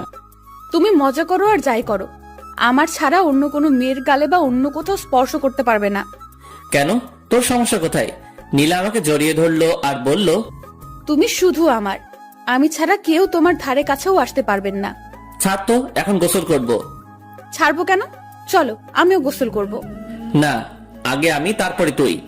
বললাম না দুজন একসাথে। আমার কথা না শুনলে কি হবে সে তো দেখতেই পেলে একটু আগে। কবে মুক্তি পাবো তোর এই ঝামেলা থেকে? যেদিন আমাকে তোমার আপন করে নেবে সেদিনই তুমি মুক্তি পাবে। কোনোদিনও না। তাহলে কোনোদিনও মুক্তি পাবে না। আমি কোনো কথা না বলে ওয়াশরুমে গেলাম শাওয়ার নিতে। নীলাও আমার পিছু পিছু আসলো। আমি শাওয়ারটা ছেড়ে দিলাম। নীলা এসে আমাকে পেছন দিক থেকে জড়িয়ে ধরলো। গোসল করার সময় এগুলো কি ধরনের ফাজলামি? এগুলো ফাজলামি নয়, এগুলো ভালোবাসা। গোসল করার সময় কেউ ভালোবাসা প্রকাশ করে না। সবার সাথে আমার কোনো মিল নেই। আমার যখন যেটা ভালো লাগে আমি তখন সেটাই করি। তাহলে আমার সাথে কেন এগুলো করিস? তুই জানিস না কোনটা আমার ভালো লাগে আর কোনটা ভালো লাগে না? একবার আমাকে আপন করে নাও, তারপর থেকে তোমার সব কিছু ভালো লাগবে। ছাড়বি তুই আমাকে? একবার শক্ত করে জড়িয়ে ধরো, তাহলে ছাড়বো না। পারবো না, তাড়াতাড়ি ছাড় বলছি। আচ্ছা, এখন জোর করলাম না, কিন্তু লাঞ্চ করার পর আমাকে জড়িয়ে ধরবে, না হলে খবর আছে তোমার। তারপরে আমরা দুজন গোসল শেষ করলাম। এই, আমাকে একটু চিরুনি করে দাও না। মানে, আমি চিরুনি করতে পারি নাকি? পারবে, এদিকে এসো, একটু সাহায্য করো না। আমি কোনোদিনও কাউকে চিরুনি করে দেইনি। আজকে আমাকে দেবে, এসো প্লিজ প্লিজ প্লিজ। কি করব? এই প্রথম নীলার মাথায় চিরুনি করে দিলাম। নীলা তো মহা খুশি। তারপর আমরা দুজন লাঞ্চ করতে গেলাম। আমি, নীলা, আম্মু, জান্নাত একসাথে লাঞ্চ করলাম। আব্বু কাজের ব্যস্ততায় আসতে পারে নাই। আম্মু আমাকে তোমার মতো রান্না শেখাবে। আচ্ছা, শেখাবো। তুই আগে বড় হয়ে নে। আর কত বড় হব, তুমি আমাকে শিখিয়ে দেবে। আচ্ছা, তোকে সময় করে রান্না করা শেখাবো। আচ্ছা ঠিক আছে। ইমন, তোর আব্বু নীলাকে একটা ফোন কিনে দিতে বলেছে। আচ্ছা ঠিক আছে, একটা ফোন এনে দেব। ওকে নিয়ে যাবি, একটু তোর সাথে ঘুরবে। কিন্তু আম্মু। কোনো কিন্তু নয়, বিকালে দুজনে যাবি। আচ্ছা ঠিক আছে। তারপর আমি সবার আগে লাঞ্চটা শেষ করে রুমে গেলাম। কি করব আমি? নীলা খুব বাড়াবাড়ি করছে, ওকে নিয়ে আর পারছি না। আচ্ছা, ওকে কি কোনোভাবে ওর বাড়িতে পাঠিয়ে দেওয়া যায় না? দেখি কোনোভাবে সম্ভব হয় কিনা। অমনি নীলা রুমে আসলো, এসে দরজা আটকে দিল। আমি কোনো কথা বললাম না। ওর সাথে আমি কিছুতেই পেরে উঠছি না। কিভাবে পারবো? ও শুধু আম্মু আব্বুর ভয় দেখায়, আর আমি তো আম্মু আব্বুর বিরুদ্ধে যেতে পারবো না। কি ভাবছো গো? ভাবছি কিভাবে তোকে এই বাড়ি থেকে তাড়ানো যায়। বৃথা চেষ্টা করে কোনো লাভ নেই। নীলা আস্তে আস্তে আমার কাছে আসছে। আমি কিছু বলবো, অমনি নীলা আমার মুখটা চেপে ধরলো। একটা কথাও বলবে না, আমি যা করব সবকিছুই চুপচাপ সহ্য করবে। তাই বলে আমি চুপ করে আছি, আর এদিকে নীলা আমার উপর অত্যাচার চালাচ্ছে। কখনো লিপকিস দিচ্ছে, কখনো গালে। একটা সময়ও থেমে থাকছে না। মেনে নিতেও পারছি না, ছেড়ে দিতেও পারছি না। কি করব? ঝুলন্ত অবস্থায় আছি। এভাবে বিকেল পর্যন্ত সহ্য করতে হলো নীলার পাগলামি। এইটুকু একটা পিচ্চি মেয়ে এত কিছু বোঝে কিভাবে আমি ভেবে পাই না। পিচ্চি, কিন্তু যেগুলো করে মনে হয় কত কত বছরের অভিজ্ঞতা। আমি বিছানা থেকে উঠে ফ্রেশ হতে গেলাম। ঠোঁট আর গাল নীলা একেবারে শেষ করে দিয়েছে। এখন আমার যেতে হবে নীলাকে নিয়ে শপিং এ ফোন কিনতে। এ তো আর একটা ঝামেলা। এইটুকু একটা পিচ্চি মেয়ের সাথে বেড়াতে আমার একদম ভালো লাগে না। আমি রুমে এসে ফোন টিপতে লাগলাম। আচ্ছা আমি কি পরবো? শাড়ি পরলে কি ভালো লাগবে? তাড়াতাড়ি রেডি হবি, বেশিক্ষণ অপেক্ষা করতে পারবো না। তুমি সব সময় একটু বেশি কথা বলো। শোনো, আমি নীল শাড়ি পরবো আর তুমি একটা নীল পাঞ্জাবি পরবে, ঠিক আছে? নীলা আলমারি থেকে একটা নীল পাঞ্জাবি বের করলো আর ওর জন্য নীল শাড়ি। তোকে বললাম না এখন পাঞ্জাবি পরবো না?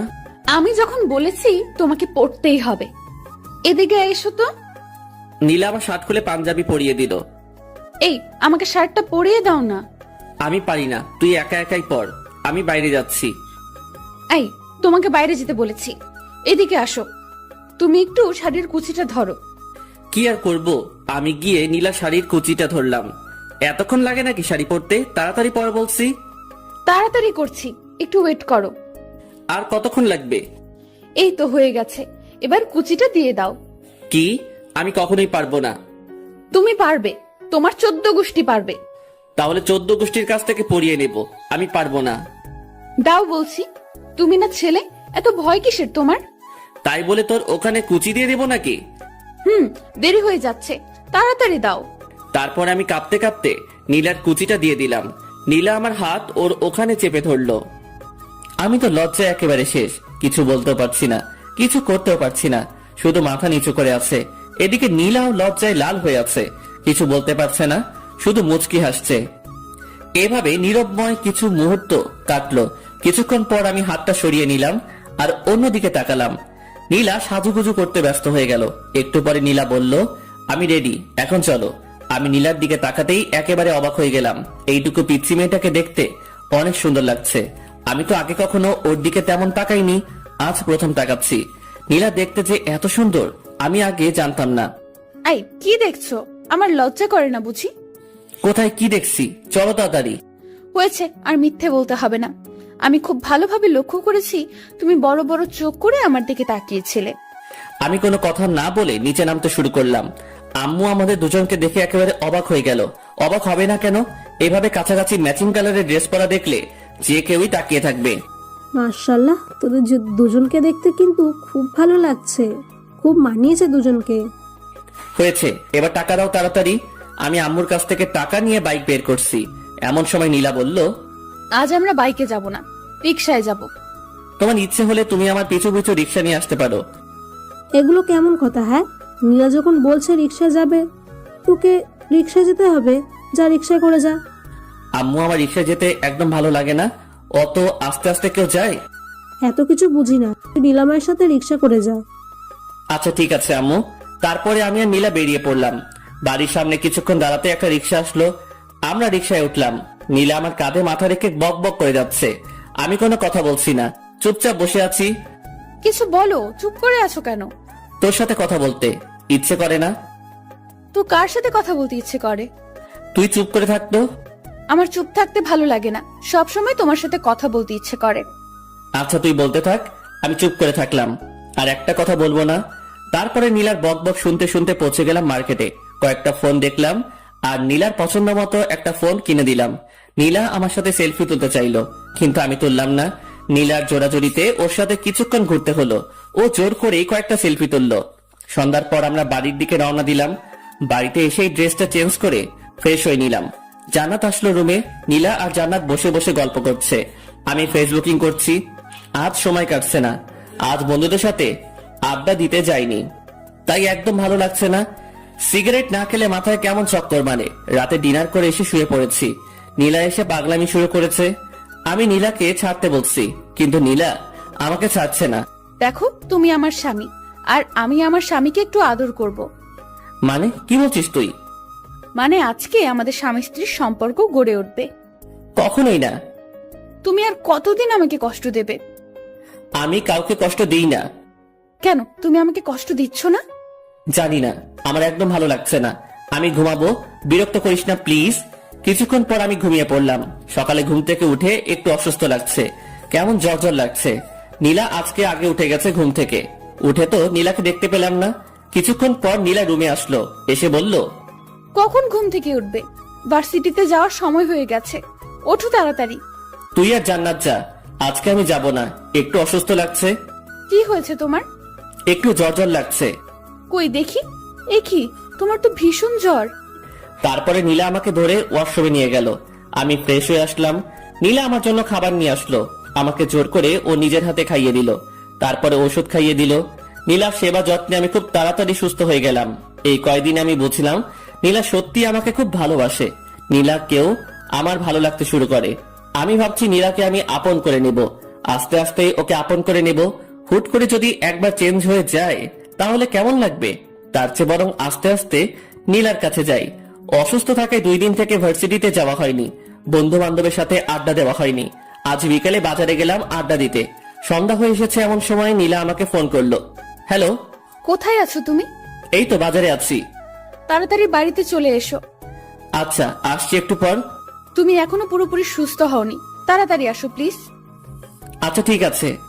বন্ধুদের সাথে আড্ডা দিয়ে 8টার দিকে বাড়িতে গেলাম। কলিং বেল দিলাম, নীলা এসে দরজা খুললো। এই, তোমাকে না তাড়াতাড়ি আসতে বললাম? তাড়াতাড়িতে চলে আসলাম। এটা তাড়াতাড়ি আসা হলো? রাত 8টা পেরিয়ে গেছে। রাত 8টা আবার দেরি হলো নাকি? আচ্ছা ঠিক আছে, তাড়াতাড়ি ফ্রেশ হয়ে আসো। আচ্ছা ঠিক আছে। পরে আমি ফ্রেশ হয়ে রুমে আসলাম। কি হয়েছে, এত তাড়াতাড়ি বাড়িতে ডাকলি কেন? কিছু হয়নি, তোমাকে একটু আদর করব তাই বাড়িতে আসতে বললাম। আদর মানে? আদর বোঝো না? আচ্ছা দেখাচ্ছি। আজ নীলাকে দেখতে একদম অন্যরকম লাগছে, কেমন ছটফট করছে আমার ভালোবাসা পাওয়ার জন্য। নীলা আমাকে জড়িয়ে ধরে বিছানায় শুইয়ে দিল। আমি তেমন রিয়েক্ট করলাম না। নীলা আস্তে আস্তে আমার খুব কাছে চলে আসলো। দুজনের নিঃশ্বাস দুজনের মুখের উপরে পড়ছে। আমি নীলার চোখের ভাষা বুঝতে পারলাম, কিন্তু ওর কাছে এগিয়ে গেলাম না। নীলা শুধু ছটফট করছে। আমি সবকিছু বুঝেও নীলার কাছ থেকে সরে গেলাম। আর কত কষ্ট দেবে আমাকে? একবার আসো আমার কাছে। আমি মনে মনে বলছি, হারে পিচ্ছি, আস্তে আস্তেই তোর খুব কাছে চলে যাব, আপন করে নেব তোকে। তুই শুধু একটু ধৈর্য ধর। কিছু বলছো না কেন? আমার কষ্টটা একবার বোঝার চেষ্টা করো। আমি কোনো কথা বললাম না। কি বলবো? আমি যে হঠাৎ করে নীলার কাছে যেতে পারছি না। নীলাকে খুব শক্ত করে জড়িয়ে ধরতে ইচ্ছে করলো, আলতো করে ওর কানের কাছে মুখ নিয়ে বলতে ইচ্ছে করলো, আমিও যে তোকে ভালোবাসি ফেলেছি পিচ্ছি। কিন্তু অজানা এক বাধায় সবকিছু আটকে গেল, কিছুই করতে পারলাম না। আম্মু এসে আমাদের ডিনার করার জন্য ডাকলো। আমি আর নীলা নিচে গেলাম ডিনার করতে। আব্বু চলে এসেছে। আমরা সবাই একসাথে ডিনার শেষ করলাম। রুমে এসে বসে আছি, মানে নীলার জন্য অপেক্ষা করছি। নীলা একটু পরে আসে। আম্মুকে মনে হয় একটু হেল্প করে, তাই আসতে একটু দেরি হয়। কিছুক্ষণ পর নীলা আসলো, হাতে 1 গ্লাস পানি আর ওষুধ নিয়ে। এখন আবার ওষুধ কেন? সুস্থ হলেও ওষুধ খেতে হয়। ওষুধ খেলে আর অসুস্থ হবে না, না হলে অসুস্থ হওয়ার সম্ভাবনা থাকে। আমি তো সুস্থ হয়ে গেছি, আমি একদম সুস্থ, এখন ওষুধ খাওয়া লাগবে না। বেশি কথা বলো না তো, দেখি আমি খাইয়ে দেই। তারপরে নীলা আমাকে ওষুধ খাইয়ে দিল। ওষুধ খাওয়ার সাথে সাথে আমার মাথাটা কেমন ঝিমঝিম করছে। বুঝলাম না নীলা আমাকে কি খাওয়ালো, কেমন অলসতা বিরাজ করতে শুরু করলো।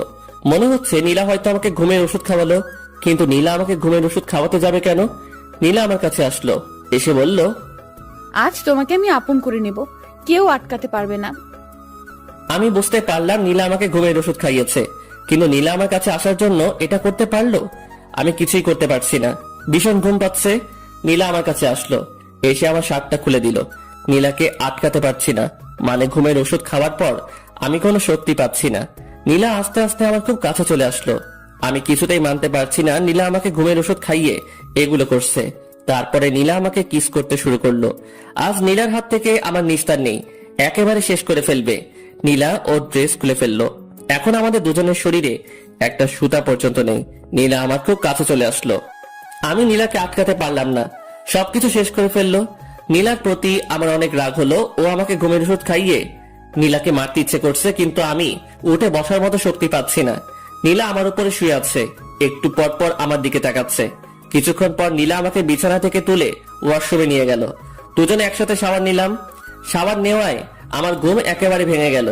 আমার নিজের প্রতি অনেক রাগ হতে শুরু করলো। নীলা আমার সাথে এগুলো করলো, অথচ আমি ওকে আটকাতে পারলাম না। আমি ড্রেস চেঞ্জ করে রুমে চলে আসলাম। আজ নীলার খবর আছে, ও কি করলো আমার সাথে। নীলা ওয়াশরুম থেকে বেরিয়ে আসতে আমি ওকে একটা চড় বসিয়ে দিলাম। তুই এটা কি করলি আমার সাথে? যা করেছি একদম ঠিক করেছি। এটা ছাড়া আমার কোনো উপায় ছিল না। নীলার কথা শুনে আমার রাগ আরো বেড়ে গেল। আমি খাটের রেলিং খুলে নীলাকে মারতে শুরু করলাম। অনেক মারলাম নীলাকে। মারতে মারতে লোহার রেলিংটা ভেঙে ফেললাম। নীলা কাঁদতে কাঁদতে বলল, তোমাকে আপন করে নেওয়া কি আমার অপরাধ? আমি কি আমার স্বামীর ভালোবাসা কোনোদিনও পাবো না? কেন বিয়ে করেছো আমাকে? আমার কি একটা স্বপ্ন থাকতে পারে না? তুই আমার চোখের সামনে থেকে সর। তোর মতো পিচ্ছি মেয়েকে আমার সহ্য হয় না। আমি কখনো তোকে বিয়ে করতে চাইনি। আম্মু আব্বু আমাকে জোর করে তোর সাথে বিয়ে দিয়েছে। আসলেও তো তোমাকে তো জোর করে বিয়ে দিয়েছে। জোর করে তো আর ভালোবাসা পাওয়া যায় না। আমি এটা ভুলেই গিয়েছিলাম। মুক্ত করে দিচ্ছি আমি তোমাকে। আর কখনো বিরক্ত করব না। চলে যাব আমি তোমার কাছ থেকে অনেক দূরে। আমাকে প্লিজ ক্ষমা করে দিও। আর কখনো তোমাকে এই পিচ্চির জ্বালা সহ্য করতে হবে না। মুক্ত করে দিলাম। খুব ভালোবাসি তোমায়। আমি কোনো কথা বললাম না। নিজের প্রতি নিজেরই ঘৃণা জন্মালো। আমি নীলা কি মারলাম?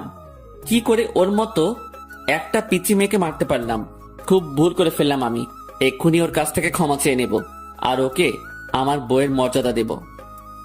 আমি পিছনে তাকাতেই নীলাকে দেখতে পেলাম না। বুকের মধ্যে কেমন ধুপ করে উঠল।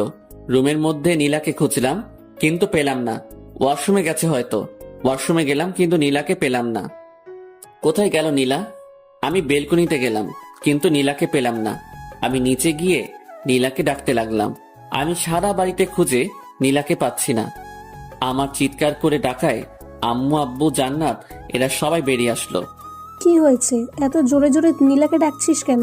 কোথায় গিয়েছে ও? আম্মু, আমি নীলাকে খুঁজে কোথাও পাচ্ছি না। পাচ্ছি না মানে? কোথায় যাবে এত রাতে? বাড়িতে আছে, দেখ ওয়াশরুমে গেছে হয়তো। না আম্মু, ওয়াশরুমে আমি খুঁজেছি। সারা বাড়িতে নীলাকে খুঁজতেছি কিন্তু কোথাও পাচ্ছি না। কি বলছিস? কি কিছু হয়েছে তোদের মধ্যে? তারপর আমি সব ঘটনা খুলে বললাম। মানে নীলাকে বউয়ের অধিকার দেইনি এসব কথা বললাম। তুই এটা কিভাবে করতে পারলি? যেখান থেকে পারিস তাড়াতাড়ি নীলাকে নিয়ে আয়। আনবো আম্মু, আমি নীলাকে খুঁজে আনবো। আমি নীলাকে কোথাও যেতে দেব না। তারপর আমি বাড়ি থেকে বেরিয়ে পড়লাম নীলাকে খুঁজতে। কোথায় খুঁজবো আমি নীলাকে? কোথায় গেল মেয়েটা? আশেপাশে অনেক খোঁজাখুঁজি করলাম কিন্তু নীলাকে কোথাও পেলাম না। চোখ দিয়ে জল গড়িয়ে গড়িয়ে পড়ছে। নিজেকে ভীষণ অপরাধী মনে হচ্ছে। আমার কান্না কোনোভাবে থামছে না। আমি নীলাকে খুঁজতে খুঁজতে রাস্তার মাঝখানে চলে আসি। এমন সময় একটা মিনি ট্রাক এসে আমাকে ধাক্কা দেয়। 3 দিন পর আমার জ্ঞান ফেরায়। আমি নিজেকে হাসপাতালে আবিষ্কার করলাম। আশেপাশে লক্ষ্য করলাম, দেখলাম আম্মু চেয়ারে বসে আছে। আম্মু, আমি এখানে কেন? 3 দিন আগে একটা ট্রাকের সঙ্গে তুই অ্যাক্সিডেন্ট করেছিলি। আমার সবকিছু মনে পড়ে গেল। আমি উঠে বেরিয়ে যেতে লাগলাম। আম্মু আমাকে আটকালো। কোথায় যাচ্ছিস তুই? আম্মু, নীলাকে খুঁজে বের করতে হবে। নীলাকে সবাই খুঁজছে, তুই এখন অনেক অসুস্থ, তোকে এখন যাওয়া লাগবে না। না আম্মু, নীলাকে আমি খুঁজতে যাব। নীলার সাথে আমি খুব অন্যায় করেছি। ওকে যেখান থেকে হোক আমাকে খুঁজে বের করতেই হবে। আচ্ছা ঠিক আছে, আগে সুস্থ হয়ে নে, তারপর খুঁজিস। আর শোন, নীলা হয়তো বা অ্যাক্সিডেন্ট করেছে। অ্যাক্সিডেন্ট করেছে মানে? কোথায় নীলা? তোমরা কিভাবে জানলে? আমাদের বাসা থেকে একটু সামনেই সেদিন রাতে আরও একটা অ্যাক্সিডেন্ট হয়েছিল, আর ওটা নীলাই ছিল, কারণ ওখানে নীলার রক্তাক্ত ওড়না পাওয়া গেছে। নীলার অ্যাক্সিডেন্টের কথা শুনে আমার বুকের ভিতর কেমন যেন করছে। নীলার কিছু হয়নি তো? কেমন আছে? কোথায় আছে? তুই কোনো চিন্তা করিস না, আশেপাশে সব হাসপাতালে খবর নেওয়া হচ্ছে, নীলাকে খুব তাড়াতাড়ি পাওয়া যাবে। আম্মুর কথায় একটু স্বস্তি পেলাম কিন্তু থাকতে পারছি না। না, আমাকে এখন নীলাকে খুঁজতে যেতে হবে।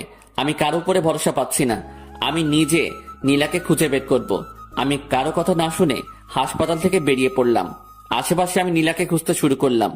আমি কয়েকটা হাসপাতালে খোঁজ নিলাম কিন্তু ওরা কেউ নীলার ব্যাপারে কিছু বলতে পারলো না। আমার মাথায় হাতে পায়ে সব জায়গায় ব্যান্ডেজ। নাড়াচাড়া করায় আমার মাথার ব্যান্ডেজ দিয়ে রক্ত বেরিয়ে পড়ছে। আমি নিরুপায় হয়ে রাস্তা দিয়ে হাঁটছি আর আমার মাথা দিয়ে টপে টপে রক্ত ঝরছে। কিছু দূর এগুতে আশিক, সামি ওরা আমাকে দেখতে পেল। আমার মাথা দিয়ে রক্ত পড়ায় ওরা আবার আমাকে হাসপাতালে নিয়ে গেল। ডাক্তার আমার মাথায় আবার ওষুধ লাগিয়ে ব্যান্ডেজ করে দিল। নীলার জন্য আমার ভীষণ কষ্ট হচ্ছে। কোথায় পাবো আমি নীলাকে? নীলাকে ছাড়া আমি আর এক মুহূর্ত থাকতে পারছি না। ডাক্তার আমাকে ঘুমের ইঞ্জেকশন দিয়ে ঘুমিয়ে রাখে। এভাবে 7টা দিন পেরিয়ে গেল। আমি এখন মোটামুটি সুস্থ। আজকে আমাকে হাসপাতাল থেকে বাড়িতে নিয়ে গেল। এই 7টা দিন আমার কিভাবে কেটেছে আমি বুঝতেই পারিনি। এখন আমি থাকতে পারছি না নীলাকে ছাড়া। আমার ভীষণ কষ্ট হচ্ছে। নীলাকে একটু দেখার আশায় আমি ছটফট করে বেড়াচ্ছি। এখন আমি নীলাকে খুঁজে বেড়াই। সকাল থেকে শুরু করে রাত পেরিয়ে যায়, আমি নীলাকে খুঁজি, কিন্তু কোথাও পাই না। শহরের আনাচে কানাচে প্রত্যেকটা কোনায় আমি নীলাকে খুঁজেছি, কিন্তু কোথাও পাইনি। ভাবছি ঢাকায় যাব, ওখানে গিয়ে নীলাকে খুঁজবো। আমি বাড়িতে জানিয়ে ঢাকা যাওয়ার উদ্দেশ্যে বের হলাম। রাজশাহী থেকে ঢাকাতে যেতে 6 ঘন্টার মতো সময় লাগে। নীলার কথা ভাবতে ভাবতে আর নীলাকে খোঁজার আশায় আমি ঢাকায় পৌঁছে গেলাম। ঢাকায় গিয়ে একটা হোটেলে রুম নিলাম। তারপর নীলাকে খুঁজতে শুরু করলাম। প্রথমে শহরের হাসপাতালগুলোতে নীলার খোঁজ করতে শুরু করলাম। সারাদিন নীলাকে খুঁজি, মাঝরাত পর্যন্ত খুঁজে বেড়াই। আবার হোটেলে ফিরে আসি গভীর রাতে। নীলাকে কোথাও খুঁজে পাই না। রাতে বাসায় ফিরে ঘুম আসে না। নীলার কথা ভাবতে ভাবতে সকাল হয়ে যায়। এইভাবে 1 মাসের মতো আমি নীলাকে খুঁজি, কিন্তু পাই না। 1 মাস নিয়মিত ঘুম না পাড়ায় আমি একটু অসুস্থ হয়ে পড়লাম। আমি বাড়িতে ফিরে আসলাম। সবার কাছে নিজেকে অপরাধী মনে হয়। আমি সত্যি বড় অপরাধী। আমি নীলার সাথে অনেক অপরাধ করেছি। চাচা চাচির সামনে নিজের মুখ দেখাবো কিভাবে? ওদের একমাত্র মেয়ে, ওরা কত কষ্ট আছে। আমার ভীষণ কষ্ট হয়। যদি কাউকে দেখাতে পারতাম তাহলে সেই বুঝতো আমার ভেতরটা। রুমে শুয়ে আছি, এমন সময় আম্মু আসলো খাবার নিয়ে। ঢাকায় গিয়ে তো নিজের শরীরের অবস্থা একেবারে শেষ করে ফেলেছিস। শোন, যা হয়েছে সেটা তোর ভাগ্য ছিল। তুই দেখিস নীলা একদিন ঠিক ফিরে আসবে। আমি আম্মুকে জড়িয়ে ধরে কান্না করতে শুরু করলাম। আমার ভীষণ কষ্ট হয়, ভীষণ। আমি বুঝতে পারি, তোর দিকে তাকালেই আমি সবকিছু বুঝতে পারি। আম্মু, এখন কি করব আমি? সবকিছু ঠিক হয়ে যাবে, তুই একটু ধৈর্য ধর। তারপরে আম্মু আমাকে খাইয়ে দিল। আমি বসে বসে নীলার সেই দুষ্টুমিগুলো ভাবছি। কত কিছুই না করতো একটু ভালোবাসা পাওয়ার জন্য। আজ আমি ওকে আমার সব ভালোবাসা দিতে চাই, কিন্তু আজ ও নেই। ওদিকে নীলা এখন দুবাইয়ে। নীলা সেদিন রাতে বাড়ি থেকে বের হওয়ার পর কোথায় যাবে, কি করবে, এসব ভাবতে ভাবতে রাস্তা দিয়ে হাঁটছিল। নীলা তো এই মুখ নিয়ে বাসায় ফিরে যেতে পারবে না। নীলা রাস্তা দিয়ে যাওয়ার সময় একটা কারের সাথে ধাক্কা খায়। নীলার মাথায় ভীষণ আঘাত পায়। গভীর রাত্রে রাস্তায় কেউ ছিল না। কারের ড্রাইভারটি নীলাকে তুলে হসপিটালে নিয়ে যায়। কারের ড্রাইভারটির নাম সাইদ। সাইদ নীলাকে হসপিটালে নিয়ে যাওয়ায় নীলাকে হালকা চিকিৎসা দেয়। ডাক্তার বলেন রোগীর মাথায় ভীষণ আঘাত লেগেছে, একটা অপারেশন করাতে হবে। আর আমরা এই গুরুত্বপূর্ণ অপারেশনটি করতে পারবো না। রোগীকে উন্নত চিকিৎসার জন্য ঢাকায় নিয়ে গেলে ভালো হয়। আর অপারেশনটা যত তাড়াতাড়ি হবে রোগীর জন্য ততই ভালো। অপারেশনে যদি কোনো ত্রুটি হয় তাহলে রোগীর স্মৃতিশক্তি হারিয়ে যেতে পারে। এমন সময় সাইদ পড়ল ভীষণ বিপদে। সাইদ কি করবে, কিভাবে নীলার ভালো অপারেশন করাবে? সাইদ তার বাড়ির লোকজনের সঙ্গে কথা বলবে।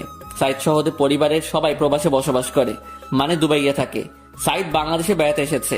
সাইদের বাড়ির লোকজন বলল মেয়েটিকে নিয়ে দুবাই চলে আয়, এখানে ওকে উন্নত চিকিৎসা দিলে ও খুব তাড়াতাড়ি সুস্থ হয়ে যাবে। সাইদ ডাক্তারের সঙ্গে কথা বলে নীলাকে দুবাই নিয়ে যাওয়ার ব্যবস্থা করলো। নীলা মাথায় ভীষণ আঘাত পাওয়ায় জ্ঞান হারিয়ে ফেলেছে। এখনো পর্যন্ত নীলা অজ্ঞান হয়ে আছে। ওখান থেকে নীলাকে দুবাই নিয়ে যেতে একদিন সময় লাগলো। তারপর নীলাকে দুবাইয়ের সবচেয়ে ভালো একটা হসপিটালে শিফট করা হলো। দুবাইয়ের ডাক্তাররা নীলার অপারেশন করতে শুরু করলো। মাথায় আঘাত, খুব গুরুত্বপূর্ণ একটা অপারেশন। অপারেশন করতে প্রায় 3 ঘন্টার মতো সময় লাগলো। ডাক্তার বলেছে অপারেশন সাকসেসফুল, কিন্তু নীলার জ্ঞান ফিরতে অনেক দেরি হবে। নীলা কোমায় চলে গেছে। এখান থেকে জ্ঞান ফিরতে কত সময় লাগবে তা বলা সম্ভব নয়, তবে ডাক্তারদের ধারণা মতে 2-3 মাস সময় লাগতে পারে। এদিকে 1 মাস পেরিয়ে গেছে। আমি নীলাকে শহরের আনাচে কানাচে খুঁজে বেড়াই। কেউ নীলার একটু খোঁজও দিতে পারে না। রাত দিন এক করে আমি নীলাকে খুঁজে বেড়াই। আশা একটাই, নীলাকে আমি একদিন ঠিক খুঁজে পাবো। আব্বু পুলিশকে জানিয়েছিল। পুলিশেরও নীলাকে অনেক খোঁজার ব্যবস্থা করেছে, কিন্তু তারাও ব্যর্থ। এইভাবে নীলাকে খুঁজতে খুঁজতে আর বুকে কষ্টের পাহাড় জমিয়ে থাকতে থাকতে আরো 2টা মাস কেটে গেল। আজ 3 মাস পেরিয়ে গেল, নীলার কোনো খবর নেই। আমি এখনো নীলাকে খুঁজে বেড়াই। একদিন লাঞ্চ করছি, এমন সময় আম্মু বলল, দেখ, নীলাকে তো অনেক খুঁজলি, কোথাও পেলি না। ভাগ্যে থাকলে একদিন নীলা ঠিক ফিরে আসবে। তার চেয়ে বরং তুই আবার ভার্সিটিতে যা, ক্লাস কর, তোর সময় কেটে যাবে। আচ্ছা আম্মু, কালকে থেকে ভার্সিটিতে যাব। ওদিকে 3 মাস পর নীলার জ্ঞান ফিরল। ডাক্তাররা আগে থেকে বলেছিল যে আজকে বিকেল 3টা-4টার মধ্যে নীলার জ্ঞান ফেরার সম্ভাবনা রয়েছে। তাই সাইদ সহ ওর আব্বু আম্মু ওরা হসপিটালে এসে বসে থাকে নীলার জ্ঞান ফেরার আশায়। নীলার জ্ঞান ফিরে এসে দেখলো সে একটা হসপিটালে। আশেপাশে লক্ষ্য করতে দেখলো 3 জন বসে আছে।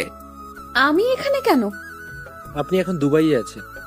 3 মাস আগে আমার কারের সঙ্গে আপনার অ্যাক্সিডেন্ট হয়, আর আপনাকে উন্নত চিকিৎসার জন্য দুবাইয়ে আনা হয়। নীলার আস্তে আস্তে সবকিছু মনে পড়ে গেল। সাইদের মা নীলাকে উদ্দেশ্য করে বলল, কি নাম তোমার? আমার নাম নীলা। তোমার কি বাসার কথা কিছু মনে পড়েছে? হ্যাঁ, আমার সবকিছু মনে পড়ছে। খুব ভালো, তুমি কোনো চিন্তা করো না, তোমাকে তোমার বাসায় পৌঁছে দেওয়া হবে। নীলা মুখ গোমরা করলো। কি তোমার বাসার কথা বলায় তুমি মন খারাপ করলে কেন? কি হয়েছে? তোমার সবকিছু আমাকে খুলে বলো। তারপরে নীলা সবকিছু খুলে বলল। বুঝলাম, ছেলেটি এত খারাপ, তোমাকে এভাবে কষ্ট দিল? না, ওকে খারাপ বলবেন না, যতই হোক ও আমার স্বামী। এত কিছুর পরও তুমি ওকে স্বামী বলছো? হাজার অপরাধ করলেও আমার স্বামী, আমি ওকে ভীষণ ভালোবাসি। তাহলে তুমি এখন তোমার স্বামীর কাছে ফিরে যাও, এটাই তোমার জন্য ভালো হবে। না, ও আমাকে মেনে নেবে না, কারণ আমি অনেক পিচ্ছি। ও পিচ্ছি মেয়েদের পছন্দ করে না। তাহলে তুমি এখন কি করবে? যেদিকে দু চোখ যায় চলে যাব, কিন্তু আমি ওর কাছে কখনোই ফিরে যাব না। আচ্ছা, আজ থেকে তুমি আমার বাসায় থাকবে। আমার কোনো মেয়ে নেই, তুমি আজ থেকে আমার বাড়ির মেয়ে। নীলা কাঁদতে কাঁদতে আন্টিকে জড়িয়ে ধরলো। আন্টি, তোমরা খুব ভালো, খুব ভালো।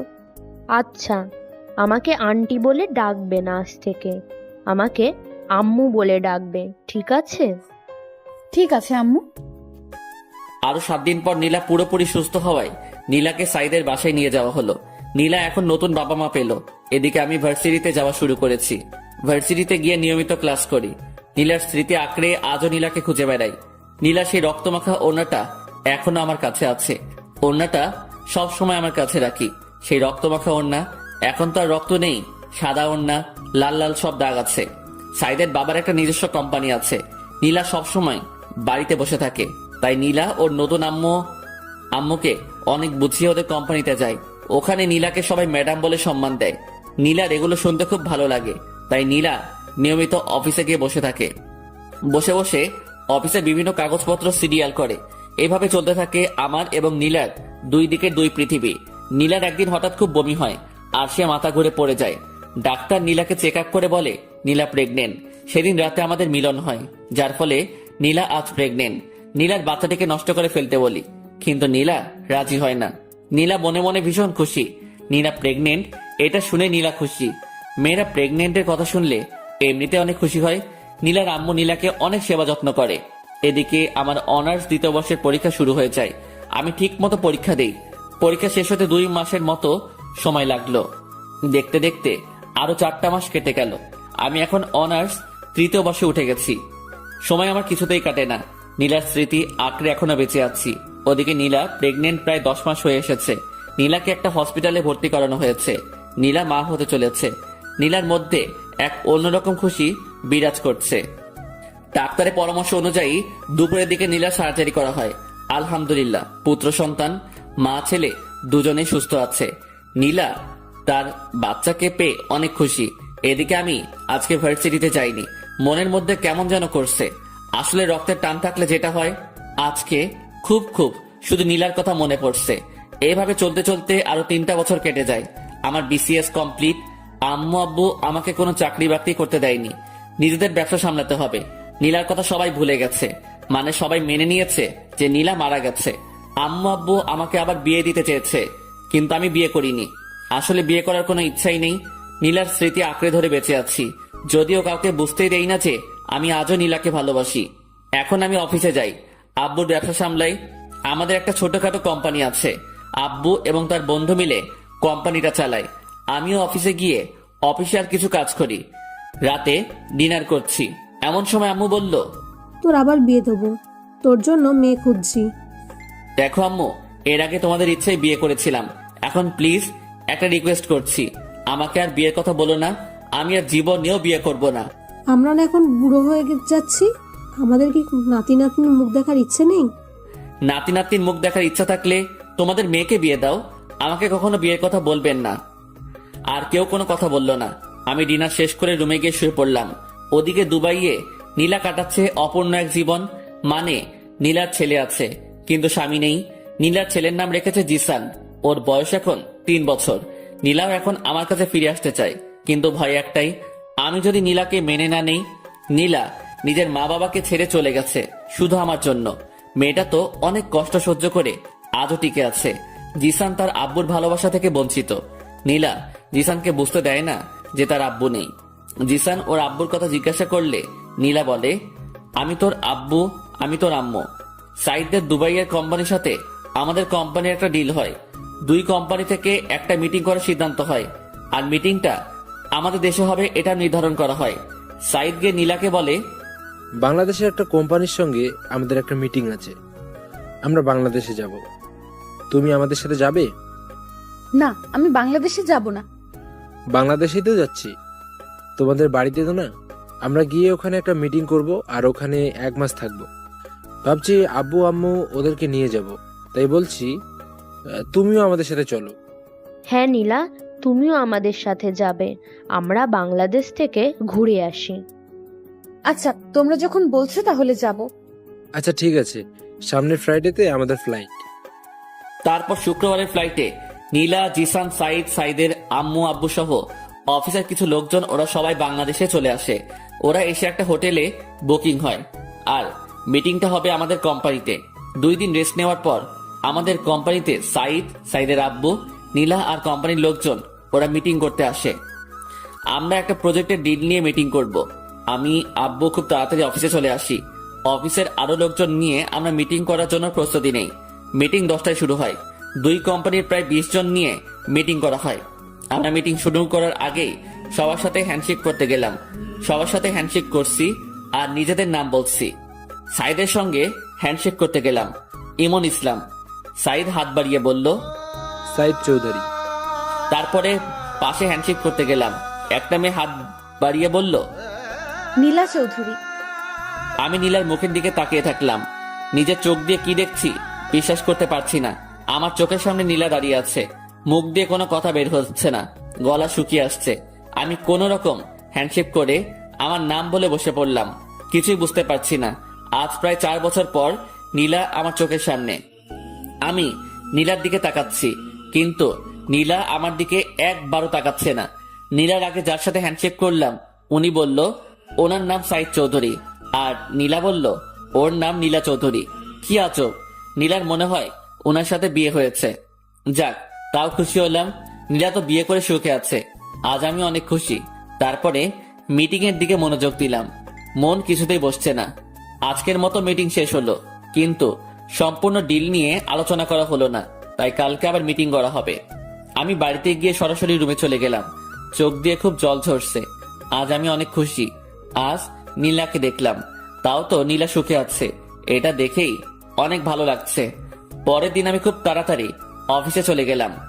এমন সময় সাইদের একটা ফোন আসলো। সাইদ একটু সাইডে গিয়ে ফোনটা রিসিভ করলো। নীলা আমাকে উদ্দেশ্য করে বলল, কেমন আছেন মিস্টার রিমন? হ্যাঁ ভালো আছি, আপনি? আমিও খুব ভালো আছি। তা আপনার বড় ওয়াইফ কেমন আছে? মানে? না, আপনার তো পিচ্চি পছন্দ হয় না, তাই বলছি আপনার বড় ওয়াইফ কেমন আছে? আমার কোনো বড় ওয়াইফ নেই। কেন, এখনো বিয়ে করেন নাই? না, কারো অপেক্ষায় ছিলাম। সত্যি বলছেন? হ্যাঁ, কিন্তু এখন আর নেই। এখন সে তার স্বামী সন্তান নিয়ে খুব সুখে আছে, তাই। একদম তাই। তারপর আমি জিসানের সঙ্গে কিছুক্ষণ কথা বললাম। মিটিং এর সময় হয়ে গেছে, তাই জিসানকে নামিয়ে দিয়ে আমরা মিটিং করতে গেলাম। জিসানকে নীলা ওর ফোন দিয়ে পাশের একটা রুমে বসিয়ে দিল। জিসান সম্ভবত ফোনে গেম খেলছে। আমরা সবাই মিটিং করতে বসলাম। প্রজেক্ট নিয়ে বিভিন্ন আলাপ আলোচনা করলাম। মিটিং করা শেষে সাইদের কোম্পানির সঙ্গে আমাদের কোম্পানির খুব ভালো একটা বন্ধুত্ব হয়ে গেল। আমরা মিটিং শেষ করে সবাই একসাথে লাঞ্চ করলাম। শেষবারের মতো নীলার দিকে একবার তাকালাম। নীলা হয়তো আবার চলে যাবে দুবাইয়ে, তাই শেষবারের মতো আমি নীলার মুখের দিকে তাকিয়ে আছি। হঠাৎ নীলাও আমার দিকে তাকালো। আমি নীলার দিক থেকে চোখ সরিয়ে নিলাম। লাঞ্চ শেষে একটু রেস্ট নিয়ে ওরা সবাই চলে যেতে লাগলো। আমরা ওদেরকে একটু এগিয়ে দিতে গেলাম। হঠাৎ জিসান এসে আমার পা জড়িয়ে ধরলো। আমি জিসানকে কোলে তুলে নিলাম। একটু আদর করে জিসানকে নামিয়ে দিলাম। ওরা গিয়ে গাড়িতে উঠলো। নীলা গাড়ির গ্লাস খুলে আমার দিকে তাকালো। দেখলাম নীলার চোখ দিয়ে জল পড়ছে। আমার সাথে অনেকদিন পর দেখা হলো, তাই হয়তো বা কাঁদছে। এটা খানিকের কষ্ট, একটু পরে আবার ঠিক হয়ে যাবে। আমিও গাড়ি ড্রাইভ করে বাড়িতে চলে আসলাম। বাড়িতে এসে শাওয়ার নিলাম। রুমে বসে শুধু অফিসের কথাই ভাবছি। জিসানের মায়ায় পড়ে গেছি। জিসানকে আমার খুব আপন আপন লাগছে। ওদিকে নীলা হোটেলে গিয়ে ভীষণ কান্না শুরু করেছে। নীলার আম্মু নীলার সাথে কথা বলে কিছু জানার চেষ্টা করছে, কিন্তু নীলা কিছু বলছে না, শুধু কেঁদে চলেছে। অনেক চেষ্টা করে নীলার আম্মু জানতে পারলো যে আজকে আমার সাথে নীলার দেখা হয়েছিল। কাঁদছো কেন তুমি? আম্মু, ইমন ভালো নেই। তুমি কিভাবে জানলে ও ভালো নেই? ওর সাথে কথা বলেছি, ও এখনো বিয়ে করে নাই, এখনো আমার অপেক্ষায় আছে। কি বলছো কি? তুমি তো বলেছিলে ও তোমাকে সহ্য করতে পারতো না, তাহলে এখনো তোমার জন্য অপেক্ষা কেন করছে? আমি কিছু জানি না আম্মু, আমার এখন ভীষণ কষ্ট হচ্ছে। তুমি একদম কষ্ট পেও না। তোমার স্বামী যখন তোমার জন্য এখনো অপেক্ষা করে আছে, তাহলে তোমার ওর কাছে ফিরে যাওয়া উচিত। কিন্তু আমি কিভাবে ওর কাছে ফিরে যাব? তুমি কোনো চিন্তা করো না, আমরা সব ব্যবস্থা করব। এদিকে আমি শুধু বারবার নীলা আর জিসানের কথা ভেবে চলেছি। নীলা এখন বড় হয়ে গেছে। না, আমি কি সব ভাবছি। নীলা তো এখন অন্য কারো বউ। এসব নিয়ে আমার না ভাবাই ভালো।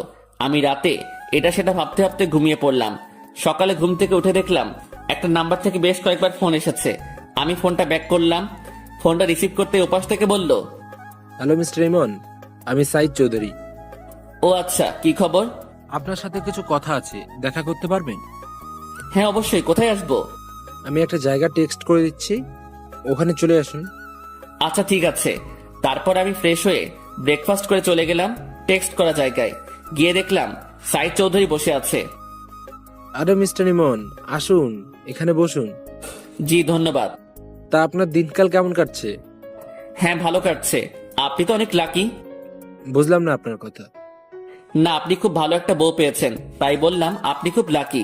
সাইদ হাসতে হাসতে বলল, আরে ভাই, আমি তো এখনো বিয়েই করি নাই। মানে কি বলছেন আপনি?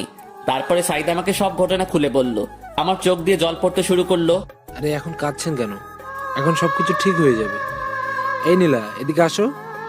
তারপরে নীলা, জিসান, ওদের সাথে আরো দুজন আসলো। ওরা মনে হয় সাইদের মা বাবা। জিসান এসে আমার পা জড়িয়ে ধরলো আর বলল, তুমি আমার আব্বু। আম্মু আমাকে সব কিছু বলেছে। তুমি খুব পচা। তুমি আমাকে ছেড়ে অনেক দূরে ছিলে। আমি জিসানকে কোলে নিয়ে কয়েকটা চুমু খেলাম। হ্যাঁ রে, তোর আব্বু অনেক পচা। তোকে একটু আদর ভালোবাসা দেয়নি? আব্বু, তুমি আমাকে ছেড়ে কোথাও যাবা না তো? না রে, আমি তোকে ছেড়ে আর কখনো কোথাও যাব না। সত্যি বলছো তো আব্বু? হ্যাঁ সত্যি বলছি, আমি তোকে ছেড়ে আর কখনো কোথাও যাব না। এই যে মিস্টার ইমন, এখন আপনার বউ আর ছেলেকে নিয়ে আপনি বাসায় যান। আমরা কয়েকদিন পর আপনার বাসায় আসছি। কয়েকদিন পর কেন? আপনারা সবাই এখনই আমাদের সাথে চলুন। আচ্ছা আপনি যান, আমরা কয়েকদিন পরে আসি, ঠিক আছে? আচ্ছা ঠিক আছে। তারপরে সাইদের মা বাবার কাছ থেকে বিদায় নিয়ে আমি, নীলা আর জিসান বেরিয়ে পড়লাম। আমি গাড়ি ড্রাইভ করছি। পাশের সিটে নীলা বসেছে। আমাদের মাঝখানে জিসান আছে। নীলা এখন আমার সাথে কথা বলছে না। আমি নীলার দিকে তাকাচ্ছি, কিন্তু কোনো কথা বলছি না। জিসানের সাথে সাথে একটার পর একটা কথা বলে যাচ্ছে। কিছুক্ষণ পর আমরা বাড়িতে পৌঁছে গেলাম। কলিং বেল দিলাম। আম্মু এসে দরজা খুলে দিল। নীলা এবং আম্মু দুজন দুজনের দিকে তাকিয়ে আছে, কেউ কোনো কথা বলছে না। নীলা সরাসরি গিয়ে আম্মুর পা জড়িয়ে ধরলো আর বলল, আম্মু, তুমি আমাকে ক্ষমা করে দাও। আম্মু কিছু বলছে না, কথা বলার ভাষা হারিয়ে ফেলেছে। আম্মু এবং নীলা দুজনেই কান্না করে চলেছে। একটু পর জান্নাত আর আব্বু আসলো। নীলা আব্বুর পা জড়িয়ে কান্না করতে লাগলো। তারপরে নীলা সবকিছু খুলে বলল, এতদিন কোথায় ছিল, কি করছিল। তারপরে জিসানকে নিয়ে সবাই মাতামাতি শুরু করে দিল। একবার আম্মুর কোলে, একবার আব্বুর কোলে, একবার জান্নাত নিয়ে টানাটানি করছে। কখন কোন দিকে যাচ্ছে কিছুই বোঝা যাচ্ছে না। তারপরে আব্বু চাচা আর চাচিকে ফোন দিয়ে আসতে বলল। আব্বু বলল সারপ্রাইজ আছে। ইমন, তুই নীলাকে নিয়ে উপরে যা, আর দাদু ভাই আমার কাছে থাকবে। তারপরে আমি আর নীলা ওপরে গেলাম। উপরে গিয়ে আমি নীলাকে জড়িয়ে ধরলাম। এই পিচ্ছি, তুই এতদিন আমাকে ছেড়ে কিভাবে থাকতে পারলি? এই শোনো, এখন আমি আর পিচ্ছি নেই, আমি এখন অনেক বড় হয়ে গেছি। তাই তো দেখছি, তুই অনেক বড় হয়ে গেছিস। শোনো, এখন আর তুই করে বলবে না, এখন থেকে আমাকে তুমি করে বলবে, ঠিক আছে? আচ্ছা ঠিক আছে। জানো তোমাকে ছাড়া থাকতে আমার কত কষ্ট হয়েছে? হ্যাঁ বুঝতে পেরেছি। তুমি আমার সাথে যে সেদিন রাতে ওভাবে ওইসব না করলে এসব কিছুই হতো না। আমিও তোমাকে ভালোবেসে ফেলেছিলাম। আস্তে আস্তে তোমাকে মেনে নিতাম। সেটা বুঝতে পেরেছি। তুমি এতদিন আমার জন্য অপেক্ষা করছো। তুমি অনেক কষ্ট সহ্য করেছো। তুমিও তো আমার জন্য অনেক কষ্ট সহ্য করেছো। হঠাৎ জিসান এসে আব্বু বলে ডাক দিল। কি হয়েছে আব্বু? তুমি আমার আম্মুকে জড়িয়ে ধরে কি করছিলে? কই, কখন জড়িয়ে ধরলাম? না, আমি দেখেছি। না, তোমার আম্মু পড়ে যাচ্ছিল তাই তোমার আম্মুকে ধরেছি। ও, তাহলে ঠিক আছে। তারপর আমি জিসানকে কোলে নিয়ে গল্প করতে শুরু করলাম। দুপুরে লাঞ্চ করে এসে আমি, জিসান, নীলা তিনজন শুয়ে দুষ্টামি করছি। এভাবে দুষ্টামি করতে করতে বিকেল হয়ে আসলো। কিছুক্ষণ পর জান্নাত এসে বলল, ভাবি, গ্রাম থেকে তোমার আম্মু আব্বু এসেছে। নীলা দৌড়ে ওর আম্মু আব্বুর কাছে গিয়ে ওদের পা জড়িয়ে ক্ষমা চাইতে লাগলো। নীলাকে পেয়ে ওর আম্মু আব্বু ভীষণ খুশি। আর খুশি হবে না কেন, একমাত্র মেয়ে বলে কথা। প্রত্যেকটা মা বাবা তার মেয়েকে খুব ভালোবাসে। তারপরে আমরা সবাই গল্প করতে করতে রাত হয়ে আসলো। রাতে সবাই একসাথে ডিনার করে নিলাম। রাতে আমি, নীলা আর জিসান রুমে বসে আছি। এমন সময় জান্নাত আসলো। জিসান, আজকে তুমি আমার সাথে থাকবে। কেন আন্টি?